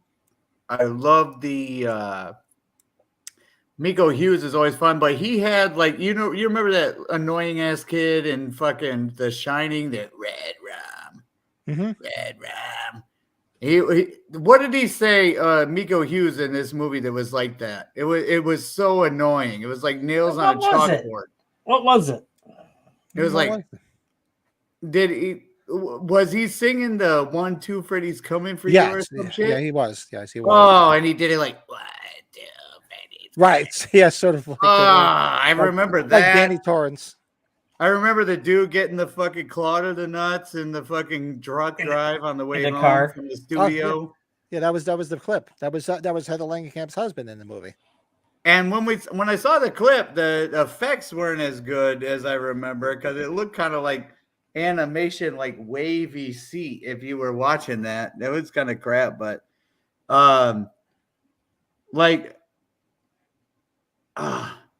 wish. Now that I think about it, I wish I would have watched it again. But to be honest with you, I would give that movie a 7. The way I think about it right now, it's not one of my top 3 for Nightmare on Elm Street franchise because I grew up with the comedy Freddy, to be honest with you. So like I like Freddy's Dead, and not a lot of people fucking like that. True. But I also like Friday the 13th Part 5, and I get a lot of shit for that too. But I got some good arguments for those though. No, that's you bring up a point. It's what you grew up with, man. It's just right. I always say that because it's true. It has a lot to do with how old you were when you watched it. It's nostalgia. What I mean? Things are so nostalgic to you, and they're special to you based on when they entered your life. That's just the way it is. With our bread and butter, there's so many people that's what makes Halloween 4 for a lot of people because it was their first one they saw. Yeah, it is. I can honestly say it wasn't my first one, but it was my first experience in a theater seeing a Halloween. So it's always special to me in that situation. But yeah, it makes a huge difference how old you were. Speak of the devil, I just got a picture of him. It was Furlong. That's this weekend at Steel City Con. One of my autograph buddies sent that. He seems a little bit skinnier in that picture than he did when I saw his ass in Atlanta. Maybe he went to sugar-free Red Bulls because he had all the Red Bulls on his But no, so yeah, I would totally say a 7, but that's not I'll be honest with you, that movie has kind of skyrocketed to the top of my list of movies I need to watch right now.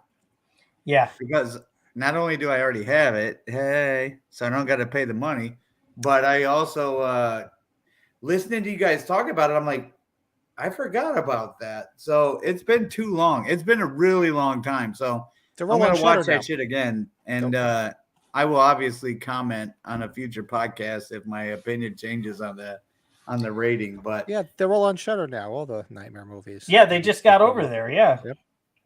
Nice. Watch them now. So I will definitely watch that one again because it sounds a lot more interesting than I remember. But the main thing I remember about that movie was the Miko Hughes was just, and back then he was that annoying ass kid from Full House that like, everything he did was annoying to me. I just hated him at the time. And then, all right, you guys form your own opinion. But I was in Houston 2 years ago, and I met Miko Hughes for the first time, right? Mm-hmm. He's all full grown, blah, blah, blah. I go up to him. Me and April go meet him. We're talking to him for a while. We take a picture with him.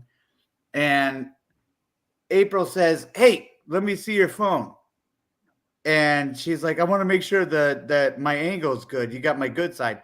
And I looked over at Miko Hughes and I said, she has a good side, not us. All of us is all good. We're just good all across the board. We don't have one side that's good. And he's like, well, I don't know about that. He said, I guess the best view of me would be probably the back of my head. And when he said that, I got this total like homosexual flirting with me vibe. You know what I'm saying? He just literally told me like the best view of him is the back of his head. And I'm sitting there thinking, this dude's like a homosexual bottom, right? Am I nuts for getting that impression? Nobody's gonna comment. So anyway, I didn't expect that. I'm sorry. I just didn't expect that. When he said that, it was weird, right? That's a weird thing to say. Yeah, weird's an understatement with that one. The best view or my best angle is probably the back of my head. That sounds like a total homosexual line. I guess it could be misconstrued that way. So I'll Or give you like that. the best part of waking up is Folgers in your cup. Jesus. Sorry. Yeah, so you guys want to catch your Nightmare on Elm Streets? They're all on Shudder. And actually, I think tonight, has anybody watched that new Christmas horror on Shudder? Christmas, Bloody Christmas? Oh, I didn't get to watch it. It showed up on Friday, right? Yeah, I haven't. I think I might be watching that tonight. Hey. I'll check that out.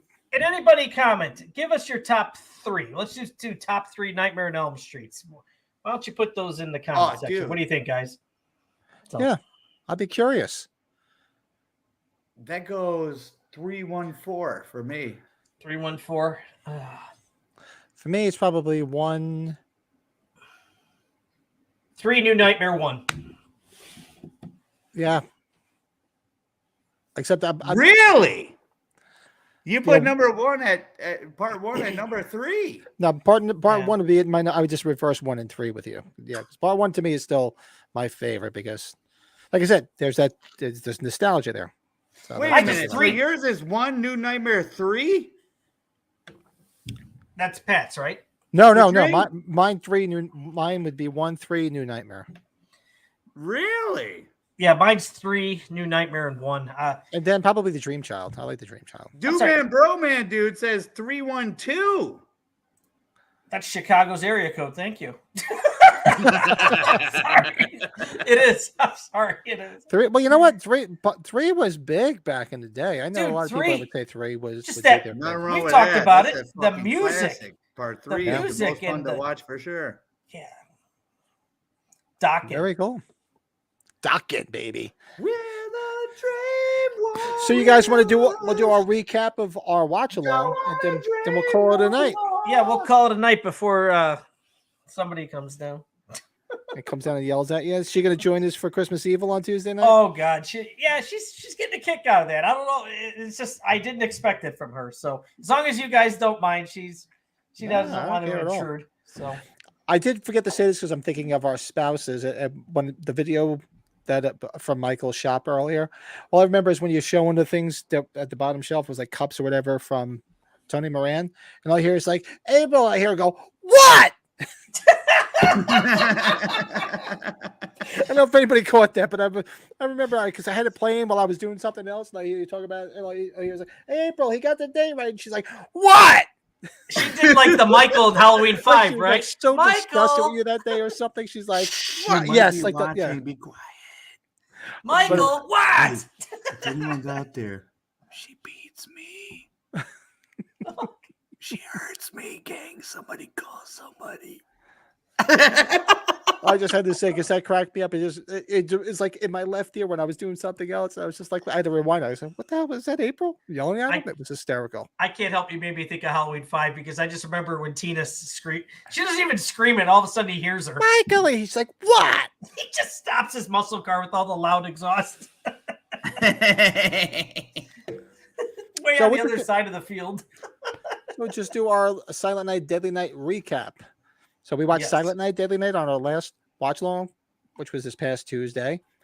I've seen it a million times. Brett's seen it before. This was Michael's first time, correct? First time. So why don't we get first impressions from you? What did you think of it, and what would your rank? What would your rating be? So the timeline, the way it worked out, we just did Black Christmas, and I didn't know what to expect from that. And I was kind of like, I can see how this is. I mean, we're obviously riffing on it the whole time we're watching it, so it's hard to focus.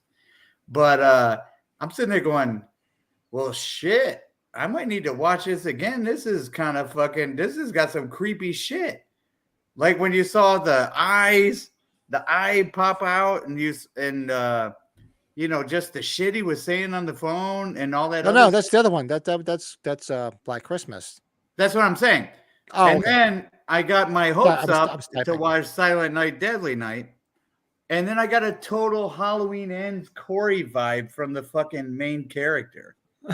Like he's this nice fucking kid that I guess he snapped and okay, hold on. Let me gather my thoughts here. So there was terrible acting in that movie. God bless him, the dad, Gary's dad on Weird Science. Who's this Gary? Yeah. But he was sitting there like acting like Otis from Andy Griffith the whole time. And I'm just, and you sit there going, I've never been that drunk in my life. Like, but that's just like the worst Hollywood drunk acting ever. But then all of a sudden, here comes the tater tots left and right, man. I'm sitting there going, hey. Good movie for tater tots. That's what horror movies need. You got some French fried potato action, we'll call it. Okay. Hi. Say hi. Hey. I will be up in just a few, okay? Okay. Just about done. Okay. But that is like a key ingredient to one of those B-rate horror movies. It's you gotta do that. And without the tater tots in a B-rate horror movie, you're sitting there going, "What the hell was the point in that?" Why am I watching this? Exactly. Where's the breasticles? But I was sitting there watching it, and Linnea Quigley pops up, and of course, the second you see her, you're like, "Yay, we're gonna see some more boobs for sure." Like she probably goes to her family reunions. Hi, pops! Like, you know what I'm saying? Like, oh, dude, she can't do nothing without some fucking pull action on the tater tots. But as far as like a horror movie goes, it was not terrible. Like it did a Halloween kind of thing where it went by a lot faster than I thought it would, which is always a good sign because you can watch that 3 or 4 times and get through it really quick because it doesn't drag. A lot of shirt ripping. Yes. A lot of shirt ripping, yeah. And there was some I'm gonna say it because we're late night. It's late night. Those were some crazy nice nips on his mother, right? She had some great nip action. That chick in the store, in the toy store, had some great nip action. The It was like they were making nice those nips. things up. They were putting makeup on the nips for that movie just to make sure it was good and good. But anyways, I'm rambling. On a scale from 1 to 10, I would give it a 6.5. Yeah. Wow. Like it's not terrible. It's a fun I'm not watch. going to rush right to it. There's probably 750 movies I'd rather watch before I watch that again, but it's not terrible. I wouldn't demand you turn something else on if I came to your house and you put it on. The girls that did show stuff, they were pretty good looking. They were cute. They were good looking. Yeah. Yeah, it was fun. There was some moments though where like that chick in the back of the hardware store, she's getting raped and he saves her, and all of a sudden she just like You're crazy. like, pissed at him. You're crazy.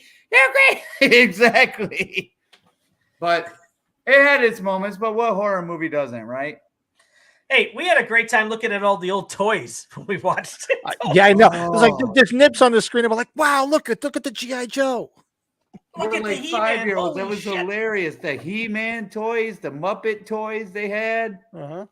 Oh was man, much they had fun. all kind of great shit. I hadn't seen the movie in I think probably at least 20 something years, but I totally forgot that the kid or the guy looked like Tommy Gunn. I kept saying like it's Tommy Gunn from Rocky V. That blonde hair. It just when he snapped. He pulled the Corey. There's no doubt about it. I enjoyed this film a lot just for you got to think about it from the year it was made. What was it, 84, Pat? Right? I think 84. we discussed. Yep. Yeah. And you hadn't had, besides Black Christmas, you hadn't really had something like that with a Santa Claus doing that. Like just somebody dressed up as Santa Claus. Yeah. This Tuesday, Christmas Eve, will watch along. That predated it by 4 years. That was 1980. Oh God, we're going back and forth. This is fun. Mm-hmm. But seeing all the old toys, seeing people that we've seen in other movies, and it was just a fun riff. That was a fun riff movie. Yeah. That was just the perfect riff movie. But even minus that, I would give it a solid 6. It's something that I could watch over again and just laugh at and enjoy it for Christmas. Solid 6 for me. People need to go back and watch that watch along because that was a good one with the comedy for sure. Yeah, there was a lot of easy targets and fun little one-liners and riffs we were doing. Yeah, I totally recommend that people going back and watching that with us. Yeah, go back and watch. We talk about haircuts in that era. Yeah, for those that haven't watched the watch-alongs, it's a lot of fun. You just chime in and we just talk through the movie. It's just a lot of fun. It's just, I love that. We're big Mystery Science Theater fans, so it's just like the perfect. Oh, look, that's right. Yep, there it is. We're getting a lot out of the show too. I think it's expanding our personalities for this stuff. Oh, I love it. Showing how warped we really are, if people didn't already know. But for me, Silent Night, Deadly Night is fuck your couch. The word I use a lot as you get older. The word you always seem to use is nostalgia, because I found that movie by chance, because back in the day that's what I used to do. There used to be a video store in town, and I just go to the video store and you just see what's on the boxes. Are the days. Those are the days. I would just go along and just find the movies, and that's all I did was watch horror movies. So I just see what other horror movies I can get. And I remember seeing Silent Night, Deadly Night, took it home, and I just loved it because I just thought it was great. And it's a lot of fun. It's it's a product of its time, the early 80s. They were trying to capitalize on Halloween and the whole Friday the 13th, the whole set a horror movie on a holiday theme. Because they just wanted to capitalize on anything. And it was a low budget film, and it was a lot of fun. It's such a fun watch because, like you said, it does go by fast. It doesn't, and there's no real low points. It just keeps moving. Quick, it goes from here. Quick. Yeah. And any movie that's going to give me a couple of tater tot scenes, especially when I'm like a 13-year-old kid, score. It was like great. Score. So it's a fun watch. That's good. And I probably watch it. I probably watch it every year. Usually because like I said, I tend to watch like Black Christmas. I'll throw that in. I'll watch Christmas Evil, which we're going to watch this Tuesday and discuss, because it's just a lot of fun, and it's just and it's harmless. It's not over the top. It's, you see some horror movies are really over the top, and it's not. It's just. It's even keel. It's great. You got some cameos in there from people you've seen in movies over your life. I mean, you got Don Shanks. There's 2 people in there that are Halloween alumni, Don Shanks, and the one kid's name, Leo Geter, who played Barry. So you have 2 Halloween alums in that movie. We're connecting Halloween. Trust me. So we did. So we connected the dots. We don't play the Kevin Bacon game on this podcast. We play the Halloween game where we connect the dots to how everything we talk about connects to Halloween. We should try that one day. Just have somebody name some motherfucker. But so like 10 degrees of Kevin Bacon will be 10 degrees of Halloween. Sounds good. I feel confident we could make it work. Yeah, absolutely, guys. But I'm right there with Michael. I'd probably give it a 6.5 too. It's a fun watch. It's one of those things you won't be disappointed if you've never seen it. Go watch it. It's just a lot of fun. We were in the sexes. We were in the 6s. Yes. Sexes. Nice. 6.5, 6.56. Not bad. I'll take it. Not 6.5 bad. for the dismount. That was a good movie. The main thing is how fast it goes.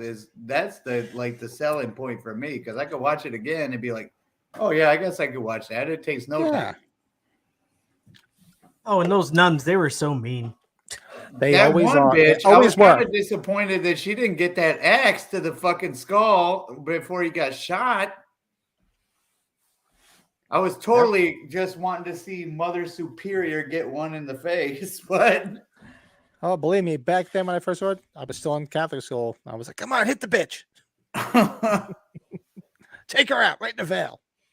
Good shit.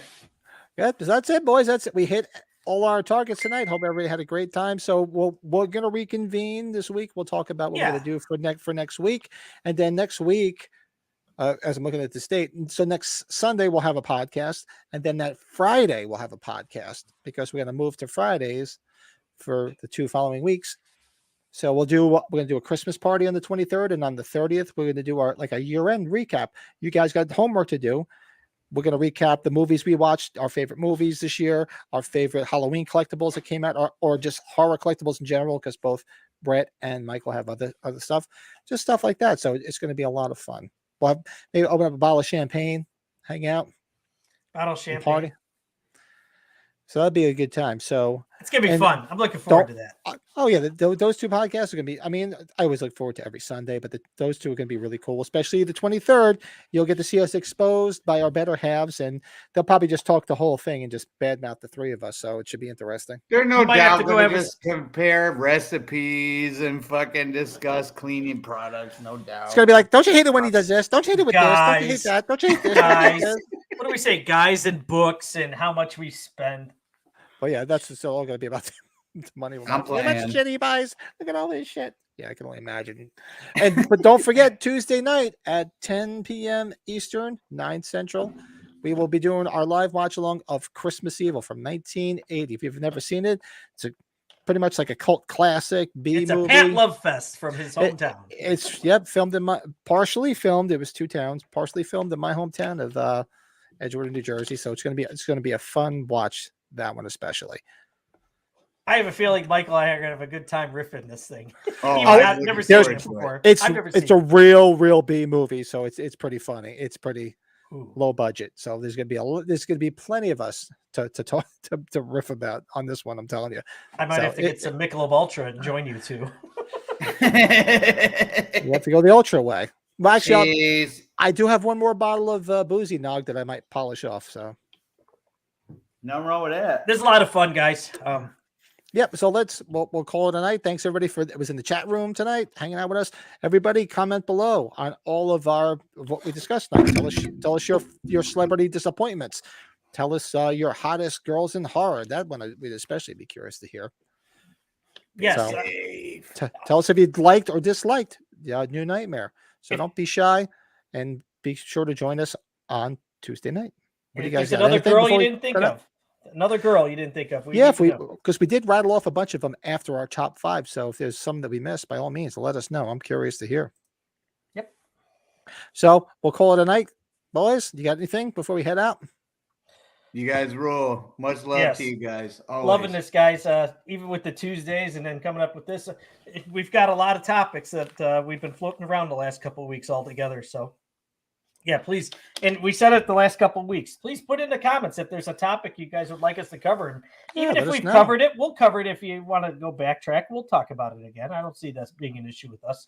So I don't think people need to comment because they know we're preaching truth. They don't need to object.